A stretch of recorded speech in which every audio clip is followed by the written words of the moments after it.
Good afternoon, everybody. I want to welcome you to Charlottesville City School Board. Today is Thursday, May 30th, 2024. So thank you very much for joining us. And if you will, please join us for a moment of silence. Thank you.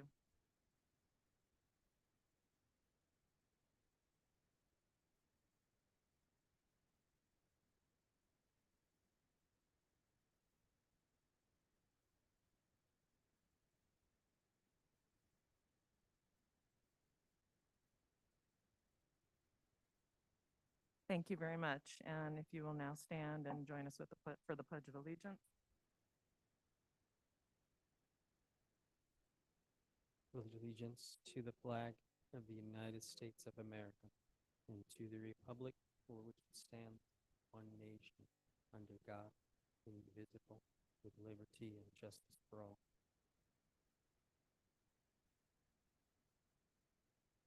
Thank you again. Madam Clerk, would you please call roll for board members? Yes, Madam Chair. Ms. Burns? Here. Ms. Cooper? Here. Ms. Dooley? Here. Mr. Morse? Present. Mr. Meyer? Here. Ms. Richardson? Here. Ms. Torres? Yes, thank you. So now I would ask for a motion for approval of our proposed agenda.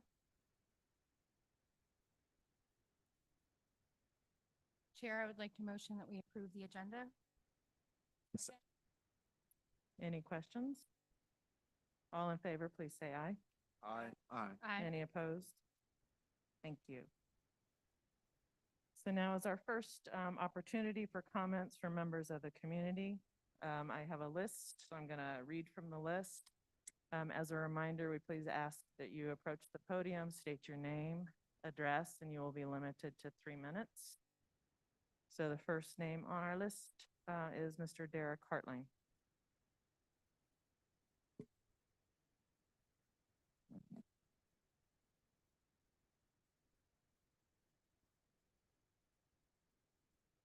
Good evening, board members, Dr. Gurley. Derek Hartline, lifelong city resident, 1517 Antoinette Avenue. I'm here to discuss some concerns and ask a few questions. Looking at the agenda for today's board meeting, I noticed that the May 18th work session minutes are not listed. Given the public comments and in-depth discussions that were had that Saturday morning, I feel that those in attendance and listening should have had access to that information prior to this board meeting. No audio or visual recording was made. If there is a meeting that isn't closed or considered a retreat, the discussion should be made available.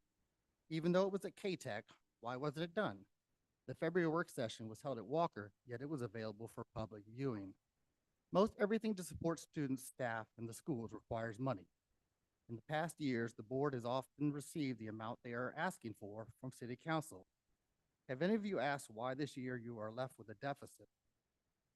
The current mayor probably has the best idea of how important the schools rely on council's contribution. After all, Mr. Wade spent 4 terms, or better put, 15 years on the board. What is the council asking of you without telling you? Maybe they want or expect you to use your money more wisely and focus on needs and less on wants. You want to change the name of schools. You want to bring officers back. But those things are not needs. And when you spend the city's money on these things, it feels that they might be less likely to support your endeavors later on when real issues arise, like paying staff better, especially with collective bargaining starting in 2025. At the May 18th meeting, Dr. Gurley said that CSA model was working. If it is, then why do we need officers? If it is, then why is there multiple positions open at different times throughout the year? A suggestion would be to take the school renaming money and put it into paying your CSAs better. Having officers in the school with the CSA kind of undermines why they're there. The schools don't have enough money to fund the 6 positions outlined in the budget, but will some way find the money if approval of officers is voted on tonight. This just seems odd. Again, it comes down to needs. You need to do what you outlined in your budget, and youth officers were not part of that. It's better to support for what was put into place starting 4 years ago when you voted to take SROs out of our schools. Makes sense. Lastly, thank you for allowing me to speak at each board member. Unfortunately, I can't stay the whole entire meeting tonight as I want to be ready for field day tomorrow. All right, next on our list, we have Mr. Peter Davis. Good evening. My name is Peter Davis. I teach here at CHS. I just want to say this has been a school year, been a very big school year full of lots of highs and some very, very challenging times. There's a lot to be said tonight, as you can tell by the people that are going to be speaking. I feel like I need to share something that is on my mind and my heart going into the summer to make sure that I get a chance to say this. But I want to speak about something that's on tonight's agenda about the grading policy. I'm far from being a grading policy expert or research guru, but I can speak to my 20 years in the classroom, my experience, especially over these last 4 years, and what I've seen.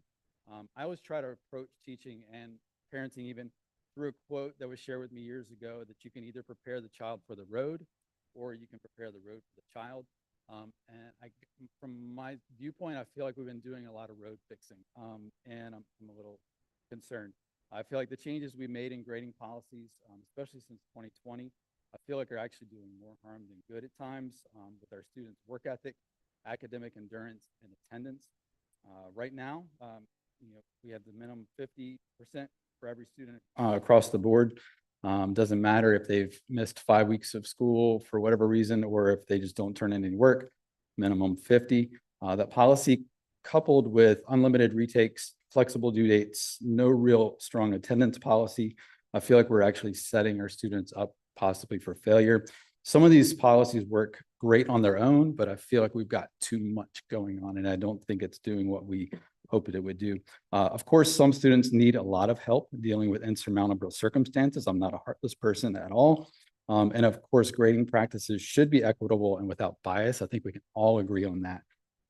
But I think we're sending a host of young adults out in the workforce without learning some important lessons of the consequences of missing deadlines or not showing up to places where they're supposed to be every day. And I think we're kind of not setting them up well there. I think we're also sending kids off to college that have never even taken a midterm or a final exam, other than maybe APs or SOL tests. And I'm concerned about that. I talk continuously with my students about their CHS experience. And I would say that the majority of my students do not agree with a lot of the policies that we've gotten on. They really don't like the minimum 50 as well. We're facing a lot of challenges right now where kids are able to check out because they're able to use the little what if calculator in Canvas and see what a 50 would do to their grade. And they're like, hey, I don't need to do this because it's not going to affect me that much. And so we're having a really hard time engaging students, even with projects that have been very engaging in the past.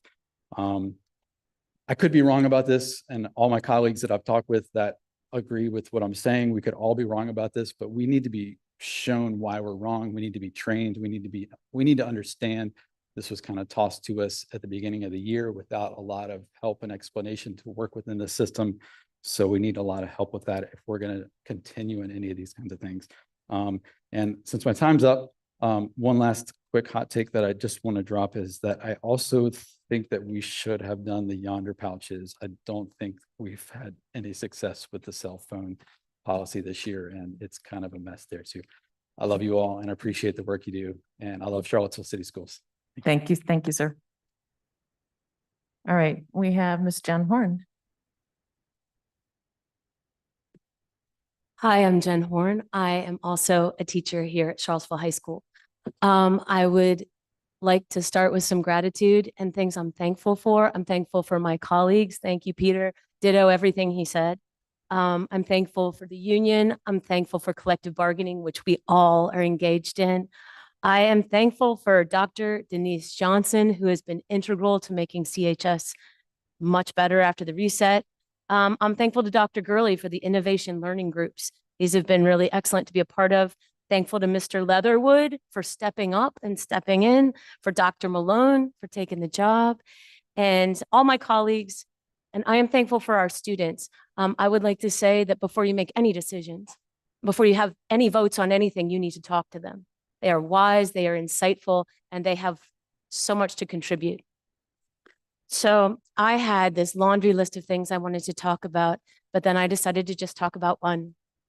A colleague of mine said, oh, cell phones, but nobody wants to talk about it because when you and others put their necks out, it went badly.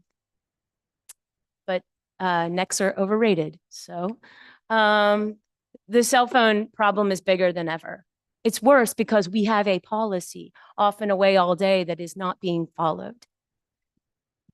Our students are being pulled away from their learning minute by minute. There is endless stress, endless distraction, and learning is untenable, and community is unsafe. I was going to do this baller move and buy everybody this book. And then I realized how expensive that would be because it's not in paperback yet. So I'm going to read a little section, a little piece, and hopefully Jonathan Haidt in his book, The Anxious Generation, will say it even better than I could. He says most public schools in the United States say they ban phones. 77% said so in a 2020 survey, but that usually just means that the school forbids phone use during class time. So students must hide their phones in their laps or behind a book in order to use them. Even if such a ban were perfectly enforced by hyper-vigilant teachers patrolling each row of the classroom, it would mean that the moment class ended, most students would pull out their phones, check their texts and feeds, and ignore the student next to them. When students are allowed to keep their phones in their pockets, phone policing becomes a full-time job, and it is the last thing that teachers need to add to their workload. Many of them eventually give up and tolerate open use. A phone ban limited to class time is nearly useless. This is why schools should go phone-free for the entirety of the school day. Yonder pouches have been in the Wall Street Journal. They've been in the Washington Post. They've been in the New York Times where it said we had them. What?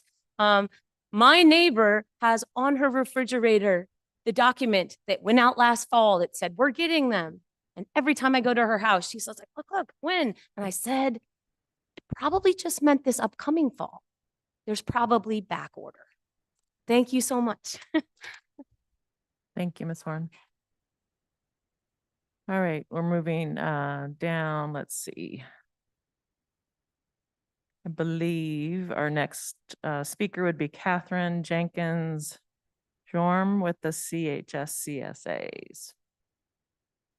Hi, yeah, we're actually different speakers, so yeah. There was arrows. I couldn't, maybe it was just Yeah. switching places. Sorry. Yeah, it's okay. So yes, my name is Catherine Jenkins Joam. I'm here with my colleague Jackie Morris. We're both restorative justice facilitators with Central Virginia Community Justice who have been working daily with students at CHS since April 15th, providing restorative justice facilitation to both students and staff and restorative justice education to the community. One of the key values of restorative justice is humanization. As facilitators, we seek to humanize our participants and ourselves and to build relationship. So when we heard about one of the proposals on the agenda this evening, we figured, hey, we should come and present ourselves, humanize ourselves as the folks doing that, some of that work here in the school system. RJ, restorative justice, or RJ as we call it for short, is also about finding solutions that are more creative and sometimes more helpful than typical punishments or other consequences that disempower students and often separate them from school or each other. And so when students have been in conflict, they've been referred to us and they understand why we're here. We've supported students through fights, through escalated altercations, or I should say after fights, or escalated altercations, rumor spreading, social media conflict. Sometimes once we've worked with students, they come to us when they're in a subsequent circumstance before another conflict happens to get our support. And we've also seen them use the skills, the communication skills, I statements, framing things in terms of feelings, intentional communication, taking space to prevent subsequent conflicts. So we've seen all of that. We've been here, as I said, since April 15th. In the 7 weeks we've been here, we've supported over a dozen different incidences and roughly 40 students so far. Many of our students are from what would be considered vulnerable populations, students whose ancestors have worked this land, families and or from families and or communities that are disproportionately impacted by incarceration or child services involvement. Some of our students are English language learners and or navigating immigration. And I think we would consider them all cherished young people. And if the indication of how they respond to us in the community is any sign of that, we get waves, we get acknowledged, the car slows down, the window rolls down. So we're very thankful for them. And it's so far our family and community engagement, Bianca Johnson and our co-directors at CVCJ have gotten positive feedback from the staff about our work. We would really love to continue it next year. We are grant funded. That funding is still being sought for next year. And I think one of the last things we can say is that at its best, RJ fosters not only personal growth, but collective problem solving that can lead to institutional change. We know some of our students feel disconnected from that process, and we've seen just in the last few days some of those students who we've built relationships with who initially came to us in conflict trying to be part of positive changes in the community, and they've come to us for some guidance with that. So we hope to continue the work next year and to continue building positive community in the school and beyond. Thank you. Thank you. All right, let's have our CHS CSAs.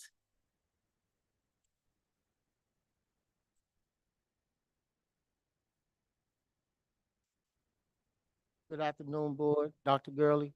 My name's Mr. Byers. I'm a CSA here at Charlottesville High School. So I know y'all supposed to vote on having police officers in the school. I'm not opposed of it. But if y'all vote no, that means our CSA is gonna need additional DCJS training. So if we go through this training, I had a talk with the CSAs. They feel that we should get paid more if y'all vote no on the police officer. Good afternoon, board members. My name is Reggie Anderson. I'm also CSA here at CHS. Like Mr. Byers said, can anybody hear me? Yes, my name is Reggie Anderson. I also work here at CHS, CSA. Like Mr. Byers said, me personally, I feel that the police don't need to be in the building. We did everything since the transition from the situation that we had. We've still built good relationships with the kids. We make sure none of those situations happen like that again. We haven't had any major situations. Also, I'm hearing that they're getting some money. If that's the case and y'all vote no, it should be spread out through the city schools, doing more things for the students, helping out with the teachers' pay, just bringing things in for the kids. That's how I feel. Thank you.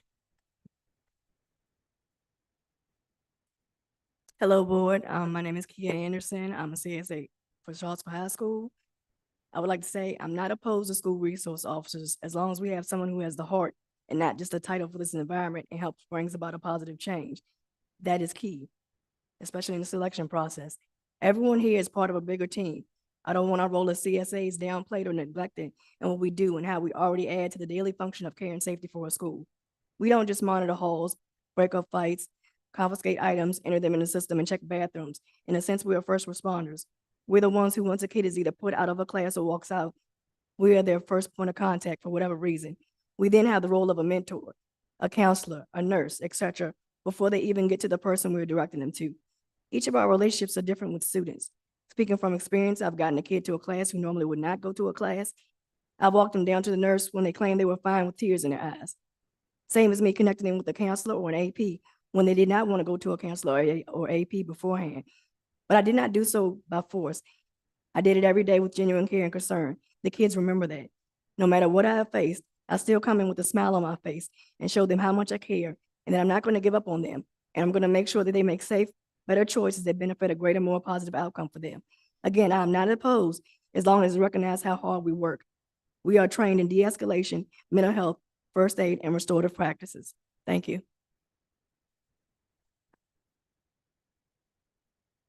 Am I able to share my piece as well? Okay, thank you. Hello, my name is Morgan Rose, and I've been working as a CSA at Charlottesville High School for the past few months now.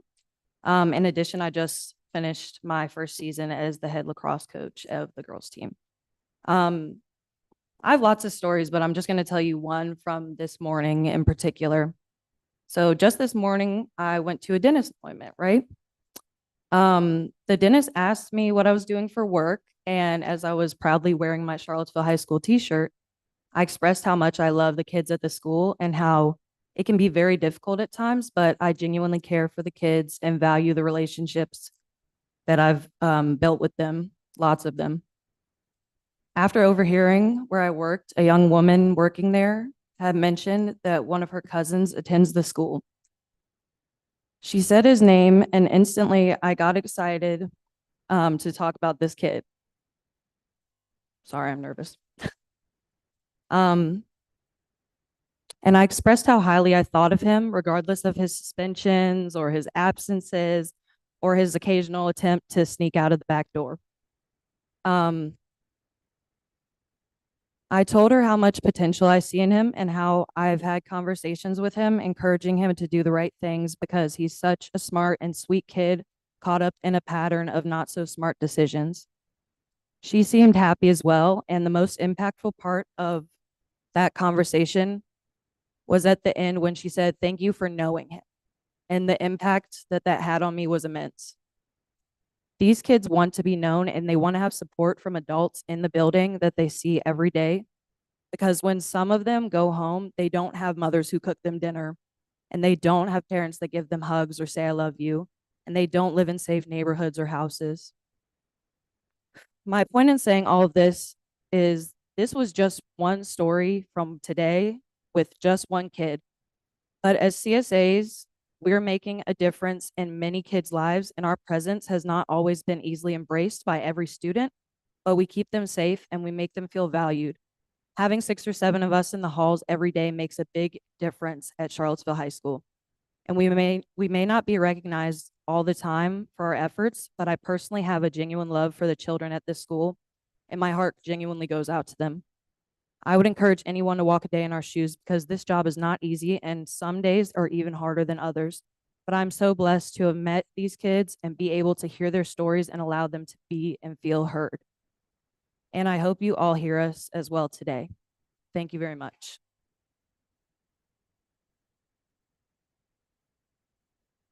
Hello, my name is Terrence Ragland. I'm a CSA here at CHS. Unfortunately, I won't be here next year for some unforeseen circumstances, but one thing I want to say about the police, I don't feel like police should be here. One, because of our African-American male children who don't feel comfortable around police.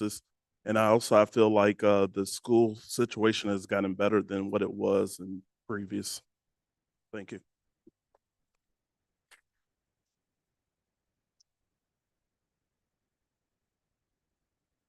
Thank you. Shannon Gillikin.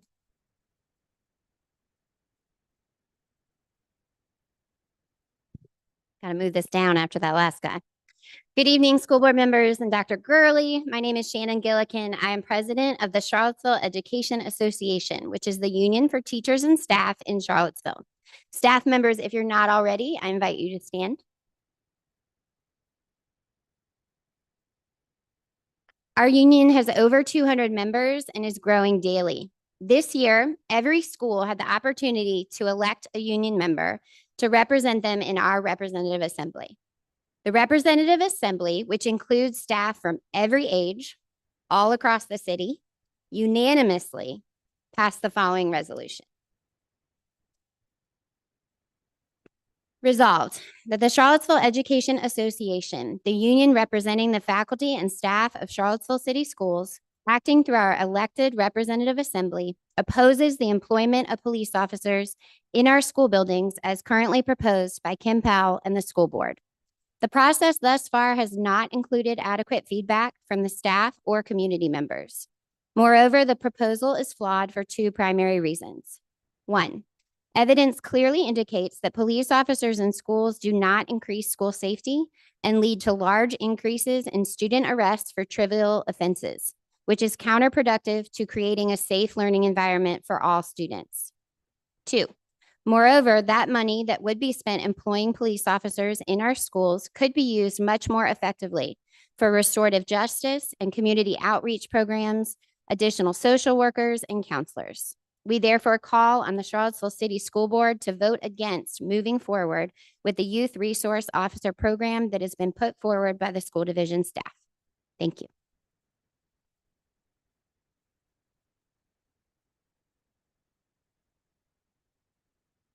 Miss Laura Sergani. Thank you. I'm coming to you as a community member, but also as a support staff member and as a parent of two students who've attended Charlottesville City Schools for a total of 13 years, including a CHS student who is finishing high school this year. I am also an education researcher who graduated with my master's degree from UVA in 2020, just weeks after our schools were shut down due to COVID and just days before the horrific murder of George Floyd. My master's thesis was on the disproportionate punishment of students of color. The inequities and injustices that were laid bare during COVID and the movement for racial justice that came the summer of 2020 challenged us to create a more equitable and responsive learning community. I'm disappointed that those challenges have yet to be met, but my hope is continually renewed by the amazing students, families, and staff that I get to work with every day. This board is yet again being called on to help us meet those challenges. School resource officers in our schools undermine the goals of building a safe and connected learning community. Police in schools create an atmosphere of distrust and violence that threatens our students' mental health and well-being. Police in our schools undermine the relationship between students and families and the school, and quite frankly, undermine the relationship between administration and staff. Charlottesville City Schools should be supporting staff, students, and families by expanding evidence-based measures that support student mental health and build a meaningful community. Measures that I brought before this board before, which include expanding professional development for existing staff, especially support staff who so often are handling behavior management. This would strengthen the effective use of social emotional learning, positive behavioral supports, and culturally relevant teaching practices. With training in restorative justice practices that we've already heard about, family and community engagement is also key.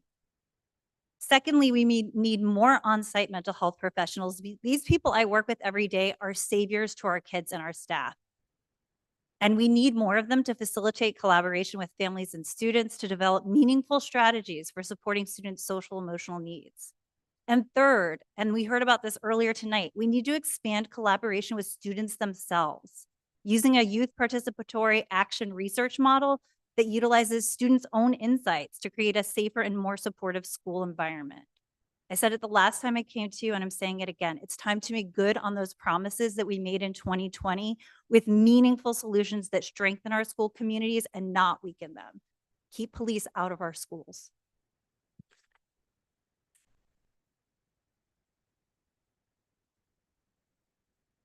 Ms. Esposito.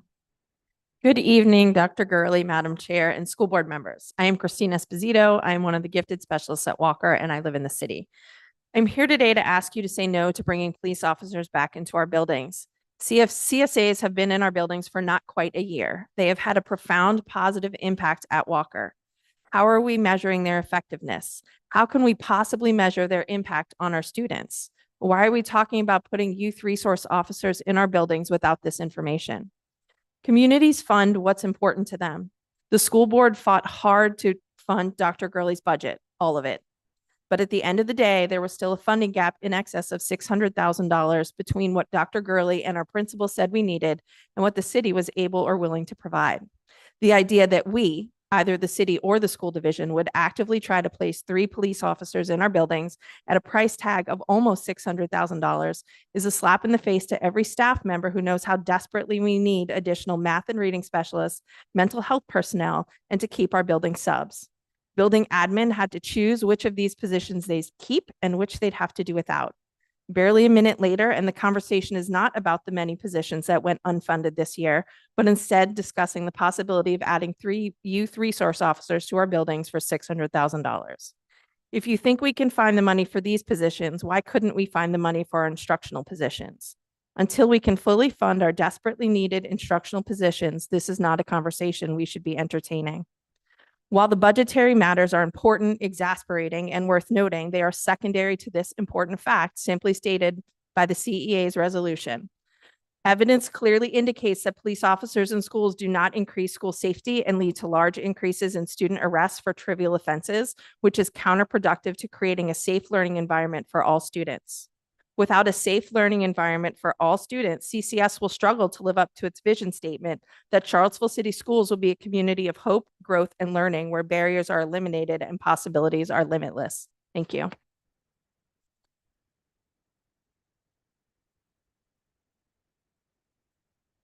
Natalie Aviles.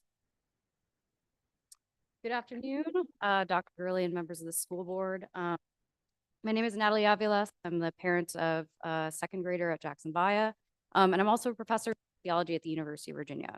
And like many of the people, I'm very distressed that you are considering bringing back the YRO model, particularly with so little time for us to talk about such a large budget item and a program that, as many people have already mentioned, peer review literature shows is not very effective at actually addressing or preventing violence and certainly exposes youth to criminalization very consistently and for very trivial offenses.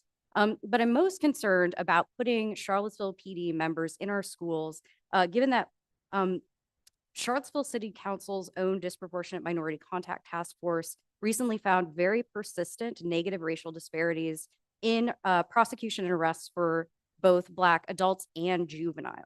So we are talking about putting officers from Charlottesville PD who have demonstrable problems with racial equity in our schools, where students are already being disadvantaged, particularly Black and brown students. I see this proposal as a direct jeopardization of the school district's commitment to equity and anti-racism. And I urge you to consider this fact when you consider the possibility of adding our YROs specifically from the Charlottesville PD community. Of course, this is a systemic problem among police in the United States, but being very realistic about what can potentially happen here in Charlottesville, I think we need to look at the evidence that we do have, that we've already collected, that tells that this is not the right model for a lot of reasons. No, I also want to talk about the fact that, we're talking about adding YROs under a particular memorandum of understanding, but I also want to stress that no memorandum of understanding is actually going to address these basic problems of policing in the Charlottesville Police Department. That's not going to be in the memorandum of understanding. And it is going to increase the instances where we have police being called for matters where right now we already do have to call them in every once in a while for events that educators determine are necessary for involving police. So right now, educators have that discretion to say when an event that is going on at our high schools or our middle schools actually requires police intervention.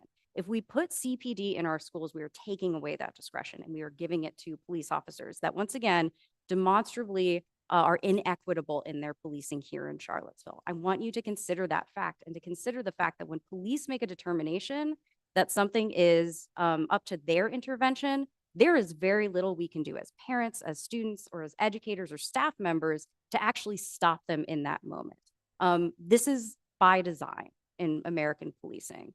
So we should invest in programs for mental health support, for counseling that do show in evidence-based studies some positive effect on preventing violence and creating a stronger community in our schools. So please vote no on reinstating the YRO program. Thank you for your time. Thank you. Mr. Steiner? Hi, my name is Ian Mullins. I'm a resident of Charlottesville. I also have a child in Charlottesville City Schools. I'm also a professor of sociology at the University of Virginia. I want to thank those of you that responded to my email. I know I sent an article, I can't help it. But I am deeply troubled with the idea of the police coming back into these buildings. It was such an act of progress when we got rid of them.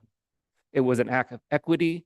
There's always going to be trade-offs and why we do what we do. And progress, this is what I teach my students, it's ugly. It's not easy. It's hard. You're going to go through times where there are going to be things that you do not like. The violence of this last fall, none of us want that. None of us like that. But it happened and we worked through it. You worked through it. The teachers worked through it. The people that work with these students every day showed up, and we should trust them. And yes, we should pay them more. That's a side note. But I don't know why we're having this conversation. I don't know what the reasons and the speed at which it's happening.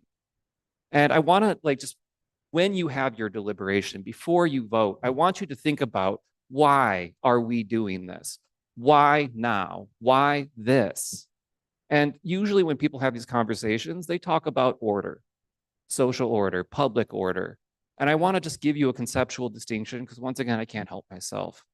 There's a distinction between social order and public safety. Those are not two things that are the same. I don't want to conflate them. What happened with the violence was an issue of public safety and security. And people responded. As I said, they showed up. Order is this perception. It's this ranking we give people where some have privilege over others, and we make decisions in line with that order. We do it at the expense of others. The police, we know they have issues. People are talking around it. It is a racist institution. The things that I value most about this school board, this school, I cannot wait for my daughter to be a student in this school, is its focus on equity. That students get what they need, not that some students get more at the expense of others. Bringing police in with the kind of justification that we need to somehow restore order when public safety is being taken care of just seems wrong. And I don't want to talk around it. You're not going to control the police. You're not going to make them not be police. They do not de-escalate. They are trained to use violence to get compliance. That is what they are. We need social workers. We need restorative justice. We need to empower the people that work in this building to do their job, the job they love to do. Don't cut them off. Allow them to do their job. So please do not let cops back in this building unless you call them. Don't station them here. They don't need to be here. So thank you.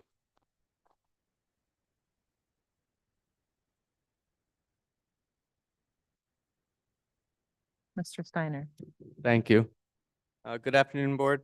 My name is Nick Steiner, and I have 2 children at Charlottesville City Schools. I'm here to urge the board to vote no on putting the SORs back into the schools, and this for multiple reasons. This might be repetitive for you, but first, the lack of clear evidence that they will benefit our schools and in fact could harm our schools. Second, the lack of funding for the proposal. In my belief that $500,000 would be better spent on counselors, the CSAs, administrative support, teachers, anything. Third, the lack of rigorous exploration and engagement on this topic. The best I can tell is there was not a diverse working group, including parents, staff, teachers, and educated viewpoints on this topic. And lastly, the lack of clear reason to do so. I think the problems at the high school spurred this on, yet instead of naming and solving these problems and working together on those, we're kind of talking around it with the issue of SROs.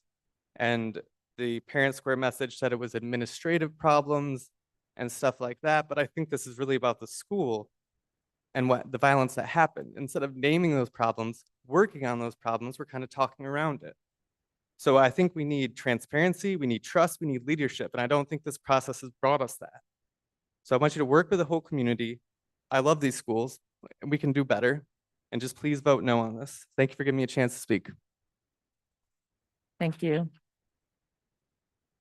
Alex Heinzman, please.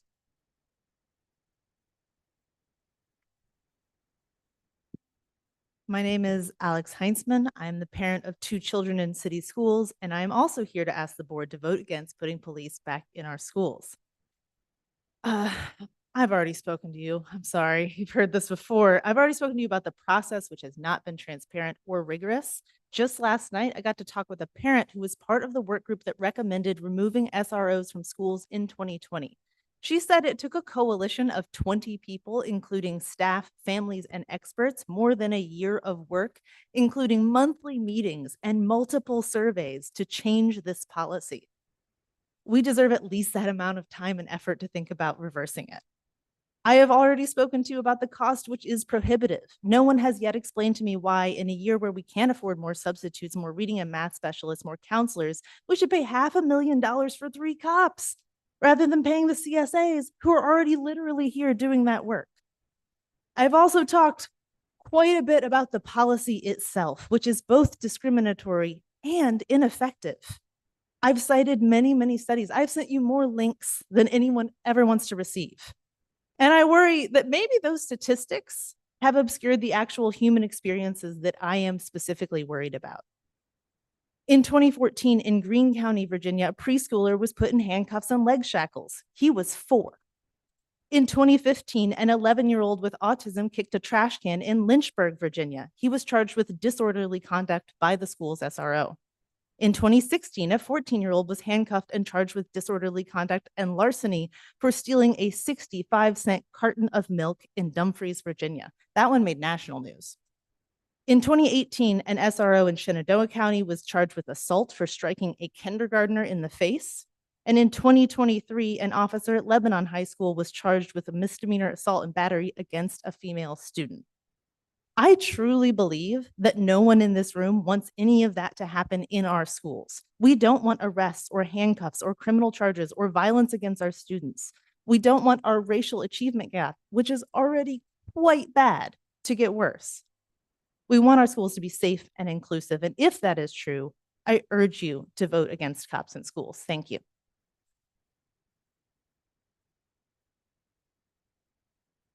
Mimi Fitzpatrick. Yes, ma'am. Hi, my name is Mimi Fitzpatrick. I'm the parent of 2 Charlottesville City School kiddos and a Charlottesville City School kid myself, from first grade at Johnson through Walker, Buford, and graduated from CHS.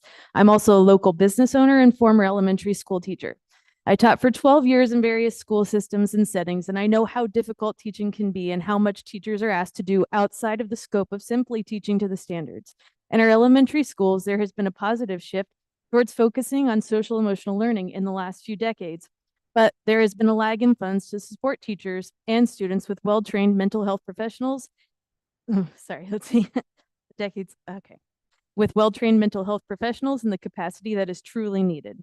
There's also been a disconnect between the efforts to support students' emotional well-being at the elementary school level into the upper grades. This is a nationwide problem that CCS is not immune to.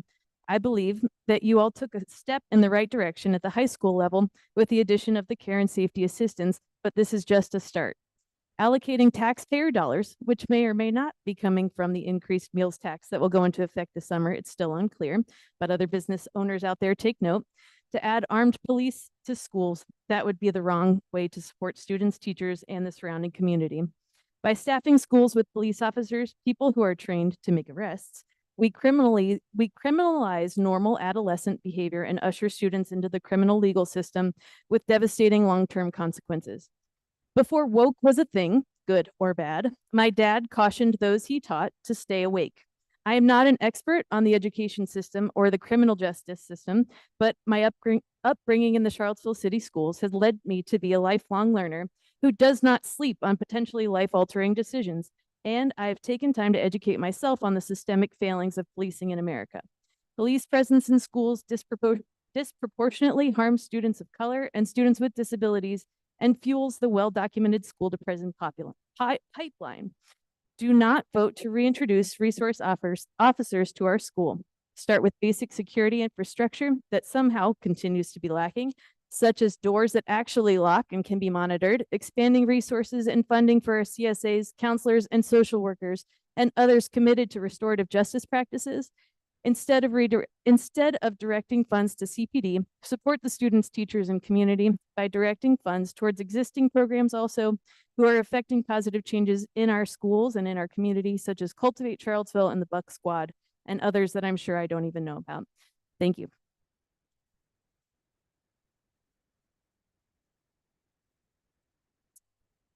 Next, it looks like we have David Bailing.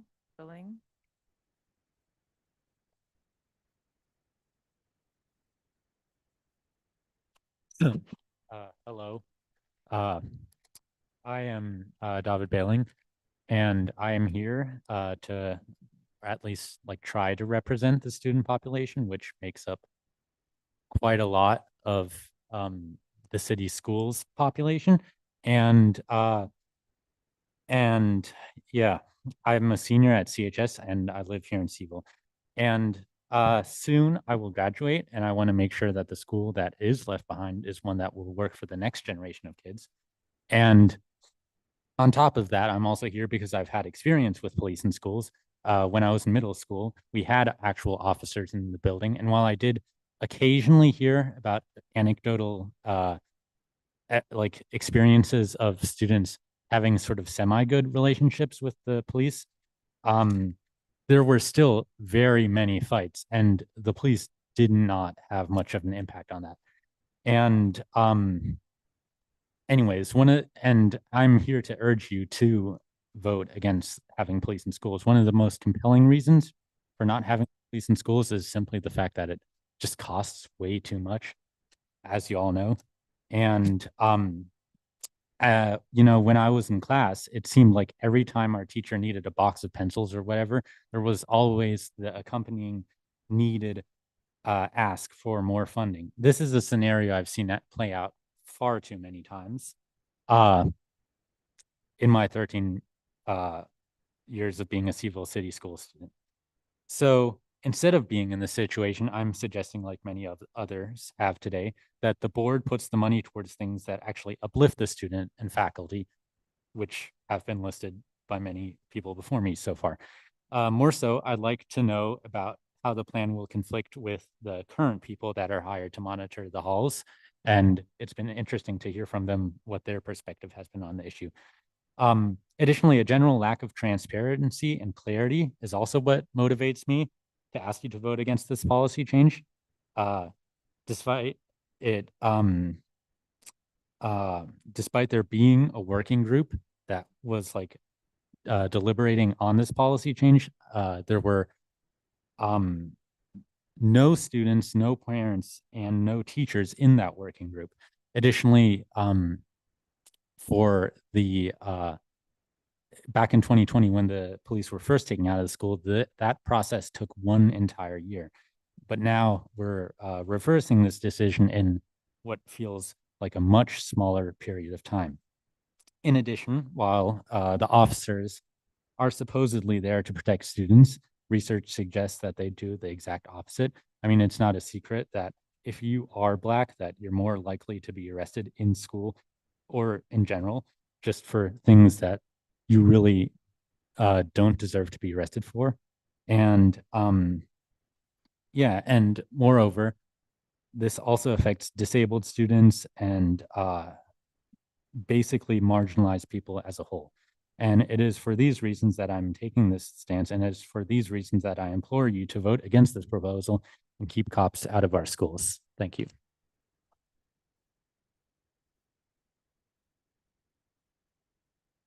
At this point in time, if there's anybody else in the media center here that would like to approach the podium, please do so. Oh, I see why people are having trouble. Hi, I'm Catherine Lawn. You've heard from me multiple times on this topic. I am adamantly against returning officers to the city schools. You've heard a lot about that year-long process that we went through. I was a member of that committee when we removed the officers from city schools. As you've heard, we talked to a lot of people. We heard from experts. Among those were folks from the Toronto school system that had a model that we emulated here. And I'm not sure why is this the Charlottesville model? We are basing this on the Toronto model. And one of the important things we heard from the folks in Toronto is this is going to take courage, right? That there will be problems and that you will have to work through those problems, but that their model has in fact not resulted in increased incidences of violence, which was one of the concerns. So I'd like you to remember that maintaining our commitment to this model that community members, staff, teachers spent a lot of time putting together is going to take courage so that the Charlottesville model can be a model for the Commonwealth of Virginia and the rest of the nation. I also want to point out, you've heard a lot about research, you've heard it from me, you've heard it from others. Police officers in schools don't just lead to more arrests, but even when they aren't associated with more arrests, they reduce the school attendance and graduation rates of students. And that reduction in graduation rates in particular is almost entirely among Black boys. So that just the presence, it does not require arrests, but just the presence of police in schools is going to be harmful to your stated goals of improving equity in the city schools. And I think one thing I've not spoken about in public, and I hope my son is not too angry with me, but I'm going to share here, is that I can tell you anecdotally, I can see how that relationship works because I watched my handsome, tall, strong, athletic, brown-skinned ninth grader come into CHS and wasn't a big fan of school to start with, got here, was a big school, had some troubles, didn't want to turn in his homework in English class one day. And for whatever reason, the teacher called the SRO into the classroom. Now, she subsequently agreed that that was inappropriate, she was triggered. But she did it. And all of her apologies could not undo the harm that was done to my son and his feelings of connection and belonging in the school, his embarrassment in front of his peers. So I'll just leave you with that image and hope that you vote against returning officers to our schools.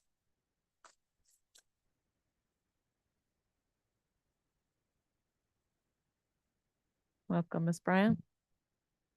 Good evening. My name is Ayana Bryant.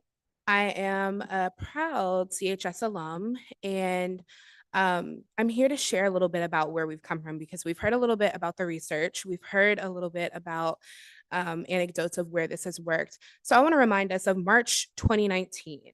That time is a little bit before most of you were on our school board.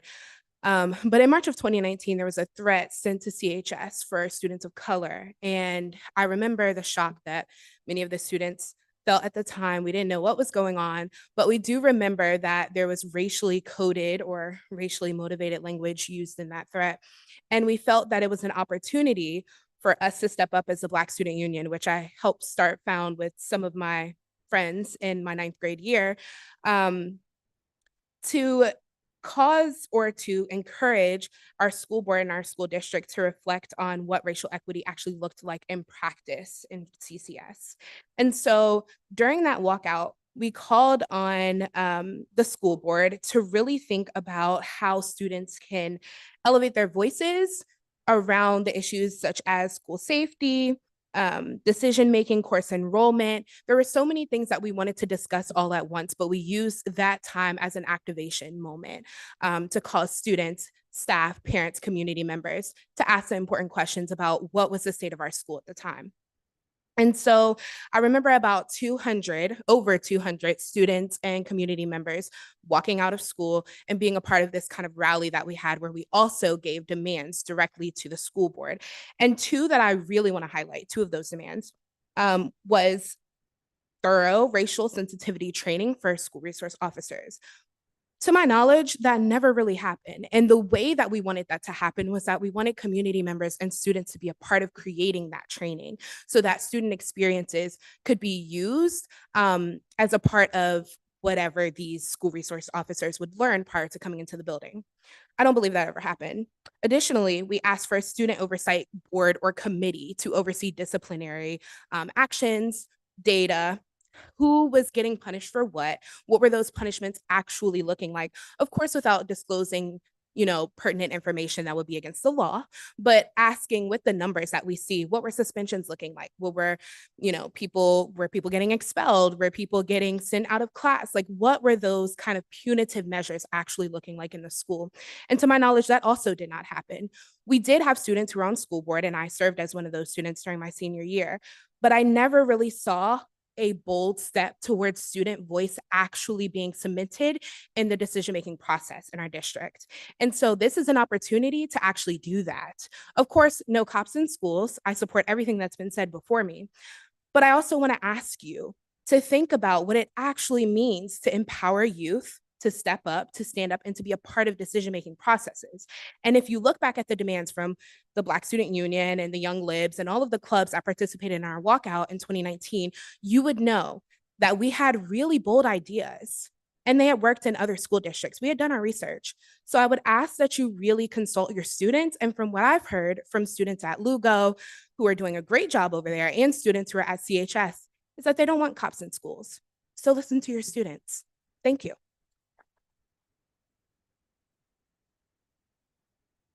Thank you. And Emily? Hi, my name's Emily Axelbaum, and I'm a teacher at CCS at Clark Elementary School, and I'm a community member. And I just want to echo so many of the sentiments that have been shared by others today and focus mostly just on the process. I was here for the initial presentation by Ms. Powell, and the one thing that really struck me was that this was the only option that was being explored at that time as it was presented. And that the question posed to the community in the survey was about whether they wanted this option of youth resource officers in school, whether they wanted that to be explored. And I feel like that's giving people one choice. And that's giving community members one choice, and parents and staff members. And there are people that are concerned about safety. And there should be more than one option for those people to choose from when thinking about what changes they would like to see in the schools. And I feel like by giving them one choice, you're saying either hang on to your feeling and concerns about safety and keep things as is, or you choose to have cops in schools.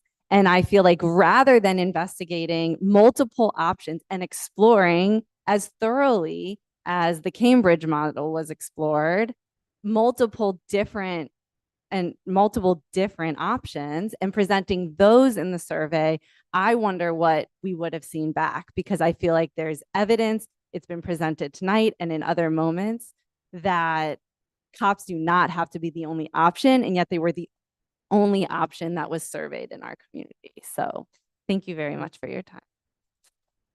Thank you. Good evening. My name is Amal Gorani, and I'm here to also implore you to vote against reinstituting having police officers in the schools.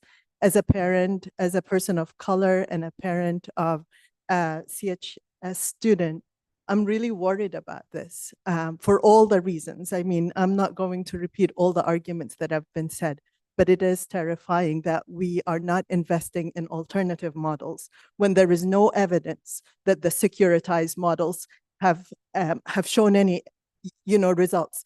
Just recently, we're looking at universities and campuses all across the country where extreme violence has been meted on students. We need to invest in different alternative, more constructive, more peaceful ways of showing that we can have security. We can help by investing in the students, in the teachers, in so many different ways to make this school environment a safe one, a place for learning, a place where students feel valued. So I hope that there will be, consideration for all the good evidence that people have forwarded to the school board. And more importantly, that there will be an inclusive and transparent process that includes and centers student voice, that centers students, teachers, and parents. And I don't think that that has been done. So I hope that you will vote against this and that you will open up a process that is truly inclusive and consultative. Thank you so much.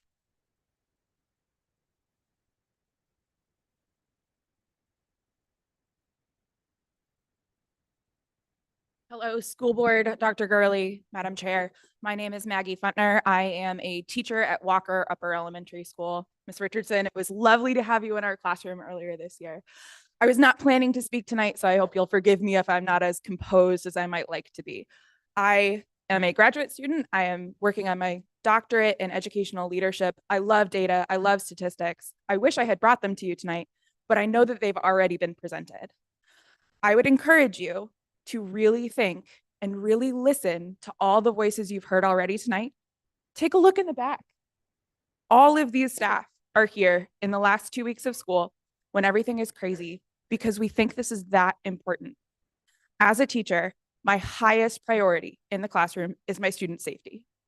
Yes, I'm there to teach them, but if they can't be safe, if they don't feel safe, if they are not safe in my room, I can't do anything. I do not believe that adding youth resource officers would add to the safety of our schools. I've worked at Walker both with CSAs and with SROs. The 2 CSAs that we have at our school this year are amazing. Mr. Nelson and Ms. Howard have built strong, positive relationships with some of our most challenging students. The same students who had significant conflicts with the SRO, not the same students, they're moved on, right? But the SRO that was here at my first year at Walker did not have those same positive relationships. And I recognize that some of that might be just the personnel, because Ms. Howard and Mr. Nelson are amazing, and maybe it wasn't the right SRO. But moving back to a model where we have cops in schools again with such haste in what seems to be a very rushed decision and asking for $600,000 of additional funding when we couldn't fund more instructional positions, as you've already heard tonight, is really concerning. Most of what I think has already been said, but I would really encourage you to listen. Listen to your staff, listen to parents and community members, listen to the CSAs who already spoke tonight, who are doing the work that you're asking to be done. We need to pay them more. We need to train them more. We need to provide them the supports and the staffing that is necessary to do their job to the best of their ability. I'd really like you to vote no on this decision tonight and really consider what it is that your goals are and how you can move forward with them in an equitable way. Thank you.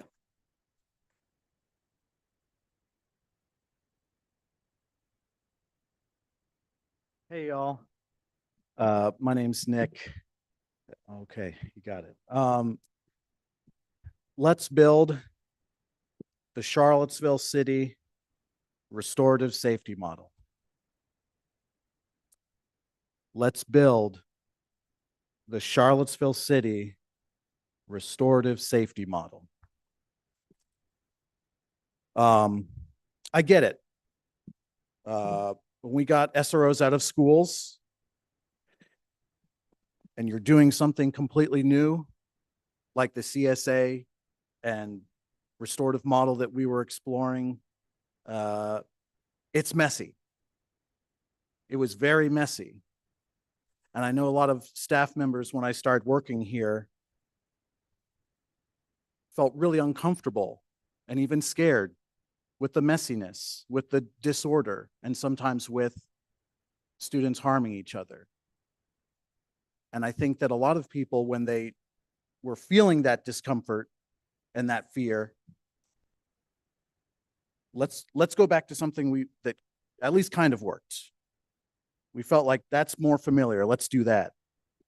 And I really want to invite people who are having those feelings to join the rest of the community and communities of Charlottesville in building the Charlottesville City restorative safety model.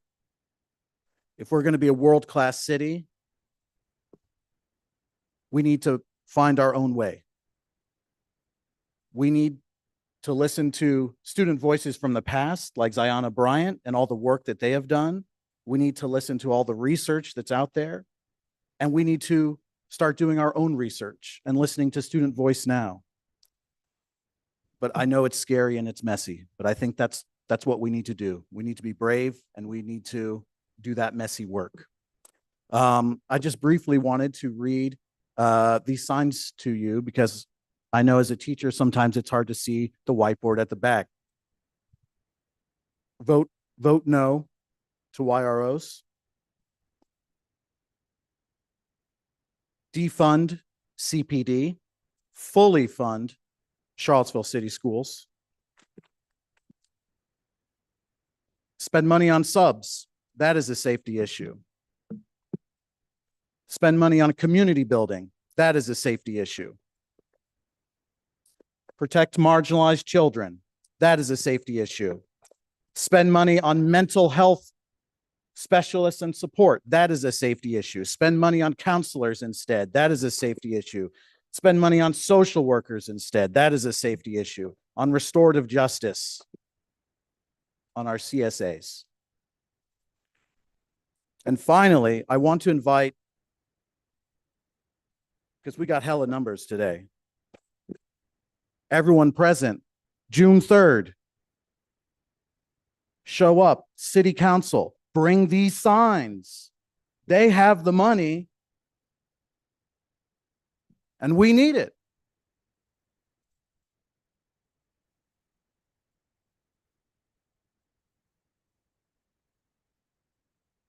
Thank you. Do we have anybody online?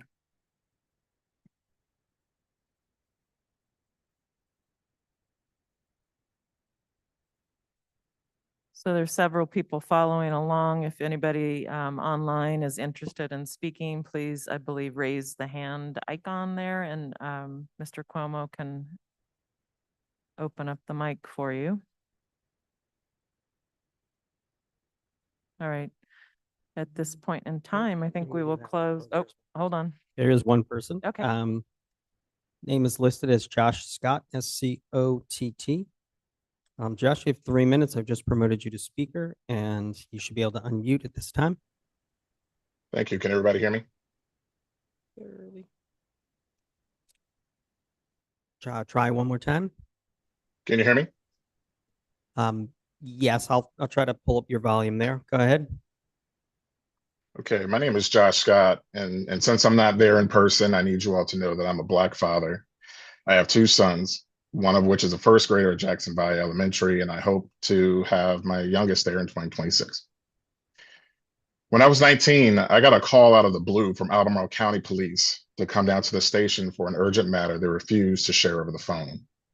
When I arrived, 2 large officers told me they had confiscated several of my personal items, and for about 90 minutes, they tried to bully and coerce me to confess to a crime I didn't commit, nor did I know anything about. Needless to say, I left terrified and traumatized. I sat in limbo for about 9 months. And after the end of that, my so-called case was cleared and they returned my property, which was worth about $2,000, but they returned it inoperable. I was depending on that property to get through my college education. If youth resource officers are introduced back to the schools, I fear every year, hundreds of kids will be traumatized just as I was. As a father, I committed to myself and my kids that I'm going to break several generational cycles for them. But if they are reintroduced, it almost ensures this cycle will continue. So I'm asking the board to vote against the addition of youth resource officers to our schools. Additionally, I am asking the board to do 2 things instead. First, get more data and input from everyone that needs to be there, our school staff, our students, families. This is a huge and dramatic policy reversal, and it needs significant and deep community engagement before we move forward. Second, if you want to continue to request $500,000 from the city for our schools, pay toward our teacher and staff shortages, increase the pay and increase the number of CSAs that we have in mental health professionals and services and social workers. These things clearly are needed in our schools, and education and safety needs to be first. I have loved our experience with Jackson Valley. My son loves school. He feels safe and he feels welcome. And I expect the same when my youngest starts there. Please ensure that my kids continue this experience as they move up and do not reintroduce YROs. Thank you for your time, and thank you for all that you're trying to do to make sure our schools are safe and inclusive. Thank you.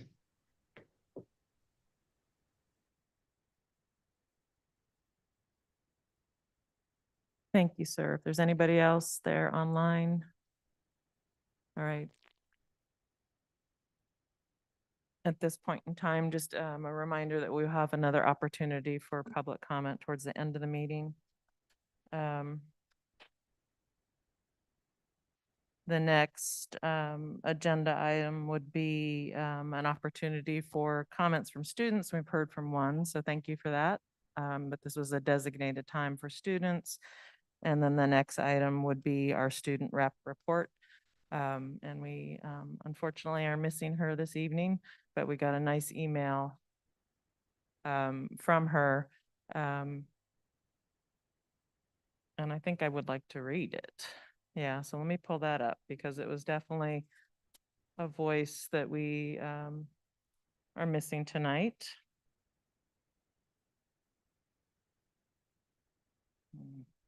It was from you, wasn't it?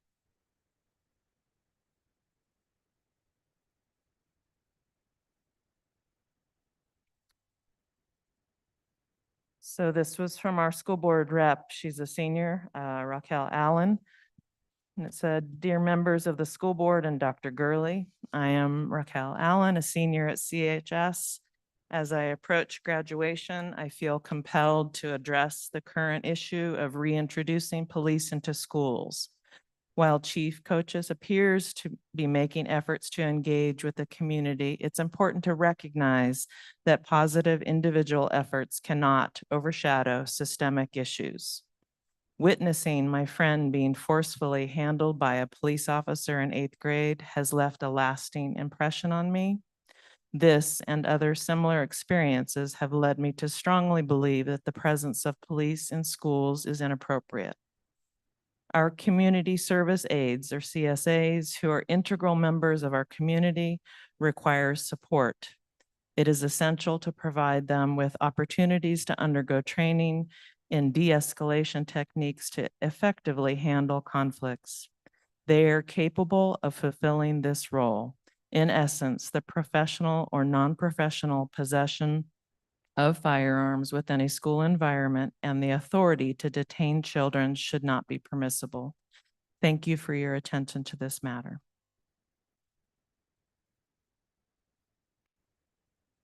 All right. It's a pretty powerful young adult we've got leaving Charlottesville, graduating from Charlottesville High School.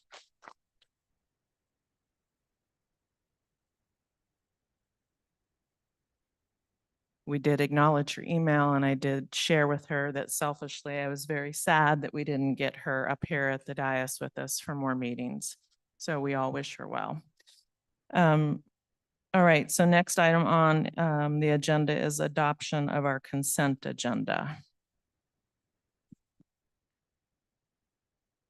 So we're going to ask for a motion from this and then a second, and then we'll talk about it. I move to approve the consent agenda. Second. Okay, and then we're going to open this up for questions or comments. Yes, thank you, Chair. I have a question about the financial report. Specifically about the remaining balance of that we're expecting. Thank you, Ms. Hoover. Good question. Dr. Gurley and I have reviewed the projection report, and we are proceeding with expenditures that would not normally have been done during the school year. In addition, we're in conversations with the city's facilities regarding capital needs not currently scheduled in the capital improvements plan. And there's more work to be done before any details can be released on this. And we'll have more specific numbers or figures on our year end as we get into the closing of the fiscal year after June 30th. Thank you. Any other questions? Yeah, I guess just with some of the money that will potentially, again, not have been spent, will we be able to utilize some of that to support staff retention and or increase compensation in some way? These are one-time funds that are being returned or that we're looking at. These aren't ongoing funding. All right, any other questions? And for this, Madam Clerk, if you will call voice. We're going to just ensure.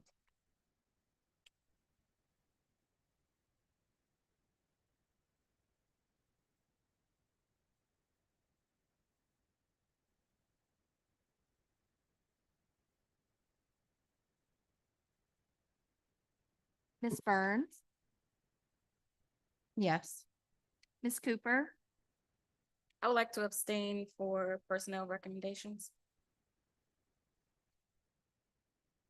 Ms. Dooley, Yes.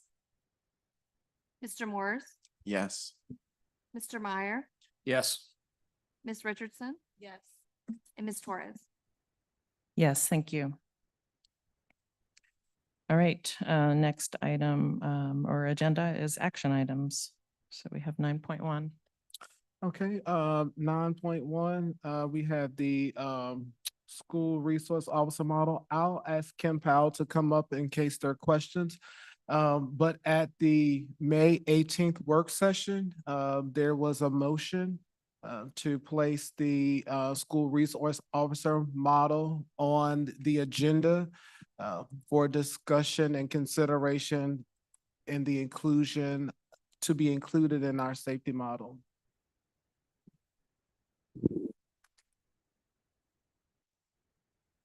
So board, do we have a motion?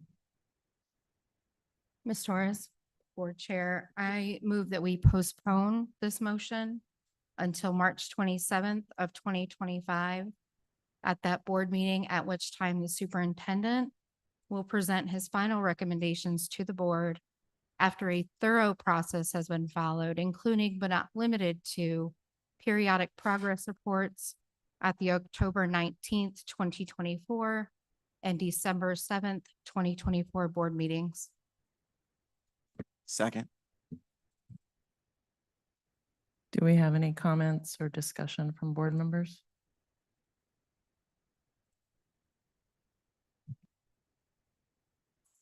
Chair and Ms. Powell, during this time, would it be possible to be working on the MOU with, would that be part of this, or would it be also something to be done anyways? Mr. Myers, I'm sorry to interrupt. So we do have some follow-up that the board is going to direct to Dr. Gurley and his team. And that will be included in part of it. Okay, I was trying to clarify a question in regards to what the motion might include. That won't be part of the motion.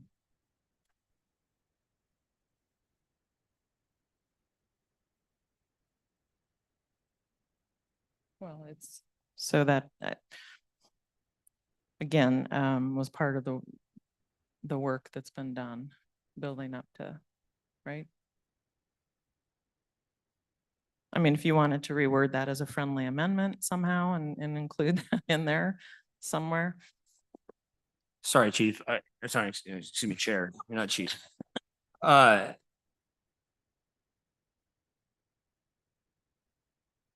Yeah, sorry. I'm fine. We can go. Okay.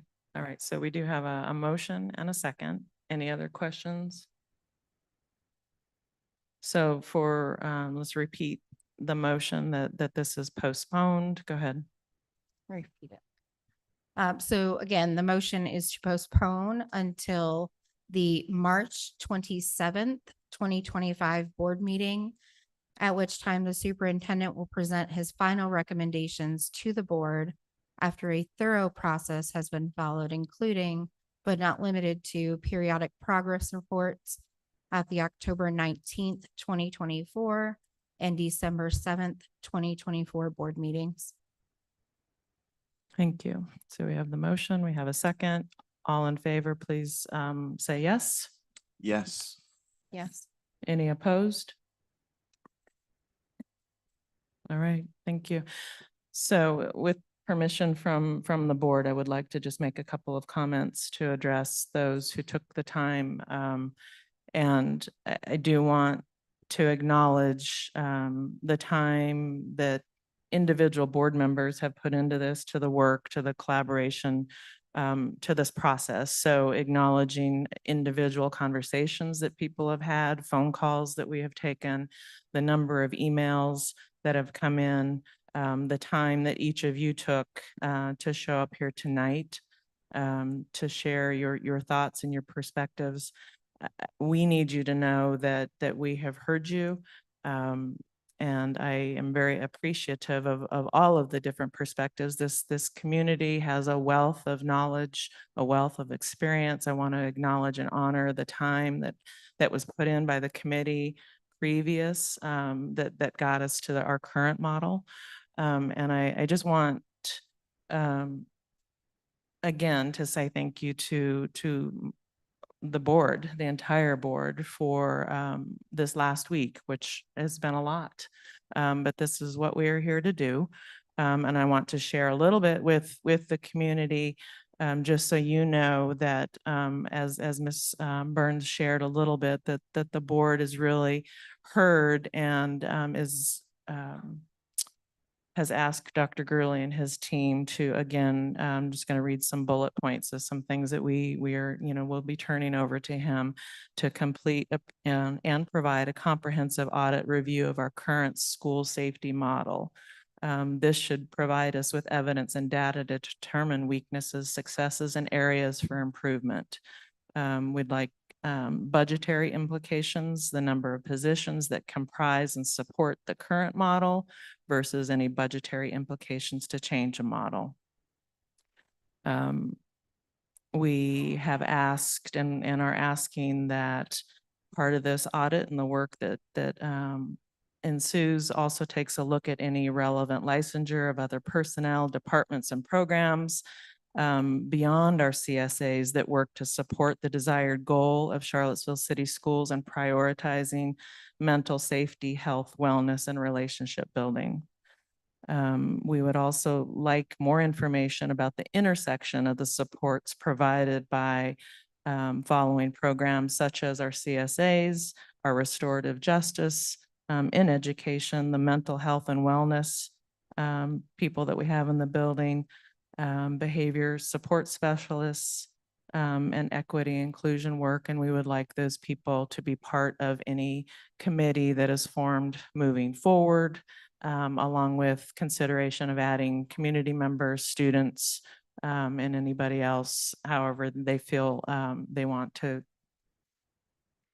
solicit for support in that work. We do, and as part of our ask was specifically to look at what is listed as a current MOU or the CCS, Charlottesville City Schools and Charlottesville Police Department protocol, which is dated 2021. And it is our understanding that this was put in place and was something that school leadership with the Charlottesville Police Department or chief would sit down and look at and review and work together. So we are asking that the superintendent take a look at that, whether he needs to meet with the city manager or if we as a board or I need to pursue a conversation with city council to kind of see what we can do to create a solution specific to any communication issues that we have talked about. Also to potentially evaluate that MOU and look at the inefficiencies around threat assessment. So again, we have heard you and that is I think one of it's been a very long week, but again, that's what we're here for. So I do want to, again, just say we appreciate you for showing up. We appreciate your voices, again, your perspectives, some very powerful and personal stories and experiences that people shared with us tonight and through email and face-to-face. So again, thank you. And we will be moving forward and we look forward to getting updates from you, Dr. Gurley.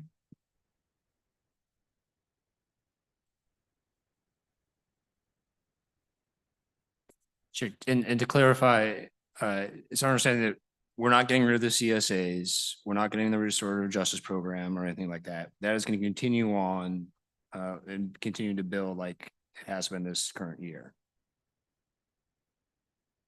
So yeah, this had nothing to do with getting rid of the Exactly. So, CSAs. right. We're not changing anything to basically that No, model if that was it- put in place. right? Correct. I mean, if anything, I think there was a loud cry for support for our CSAs. There's a lot of support for restorative justice and looking at that. I mean, we've had people show up that have been in our buildings and done that work, and I've heard great things about that work. And yeah, I look forward to maybe Mr. Myers, I can put you on finding a grant to fund those positions again. So no comment needed. We're good. But anyway, so no, we're not changing anything at this point. All right. Next item would be 9.2, sir. Yes, I was gonna see if the board, if there were any questions that if you wanted to just approve 9.2 through 9.6, unless you, I mean, in one motion. Sure. And for clarification, all of those wonderful people presented to us Yes. in our last meeting for information. So unless anybody had specific questions about those or for those folks who are here, but it's Yep. up to the board. If you're fine. And I would just be asking you to approve 9.2, 9.3, 9.4, 9.5, and 9.6. So, Madam Chair, I would move that we approve 9.2, the Title I application, 9.3, the Title II application, 9.4, the Title III application, and 9.5, the Title IV application. And 6. And 9.6, the local plan for the gifted. Second. Any questions or comments? All in favor, please say yes. Yes. Yes. You have some waves back there. I see some big smiles back That was there. the gift of time. Thank you all. Next, we will have Dr. Odie. She will come back with the approval of the grading policy 9.7.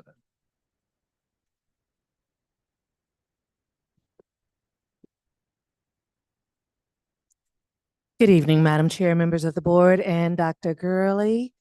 Good to see you. Earlier this month at our early May meeting, I presented to you policy IK, our new grading policy, for your review. At this time, the superintendent recommends that you take action. So I move again that we approve policy IK, the grading policy. And second. Any questions or discussion? Mr. Meyer? Thank you. And Dr. Odie, sorry, following up on I think some of the question I asked you during the last session topic on this regarding consequences, let's say for, again, some of those that are brought up by one of the teachers today around timeliness. And my understanding is, and I read the equity model in the book about it, but right, if a student were not to turn in an assignment, they can't necessarily lose points for not turning an assignment. However, there can be some kind of consequences associated with not, again, associated with the grading, but some other kind of consequences. Is that included in this? Is that understood to be an option to parent, or sorry, not parents, but teachers in this policy? Certainly, as I mentioned before, we don't want to grade behaviors. Certainly also want to set our kids up for success in college and in the workforce. So we will have conversations with students. We will set high expectations. We will have conversations with parents and talk about what other consequences there can be. We just are not going to grade behaviors and reducing points. Thank you. Any other questions, concerns?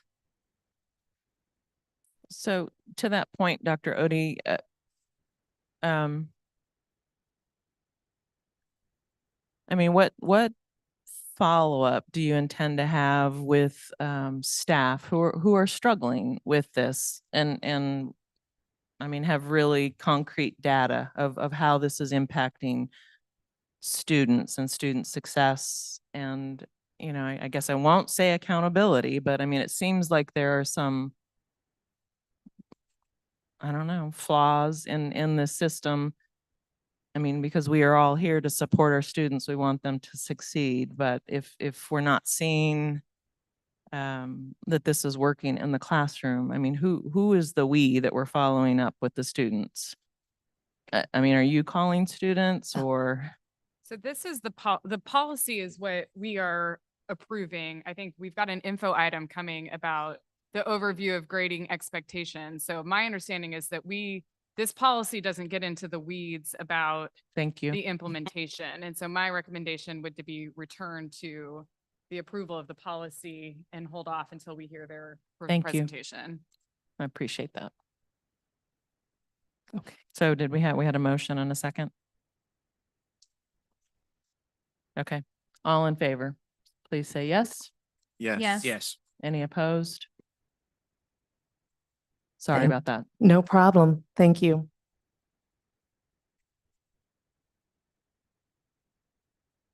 We will have Ms. Riedel come forth with the division literacy plan. If you remember last month, she brought forth the first reading of it. It requires action per DOE.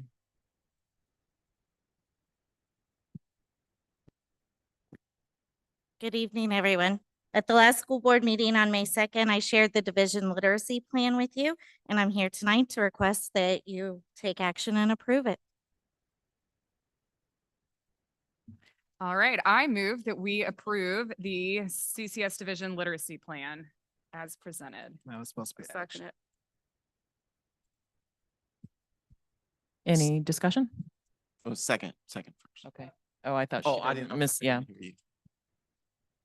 Miss Cooper, second. Thank you. Okay. All right, any questions, discussion? All in favor, please say yes. Any Yes. opposed? All right, thank you. Thank you. All right, our first item for discussion, we will have Doctors Johnson and Isley.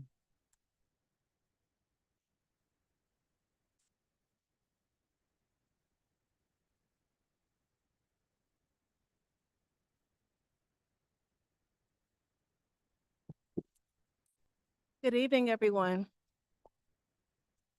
I'm not sure if this is on. Good evening, Madam Chair, school board members, and Dr. Gurley.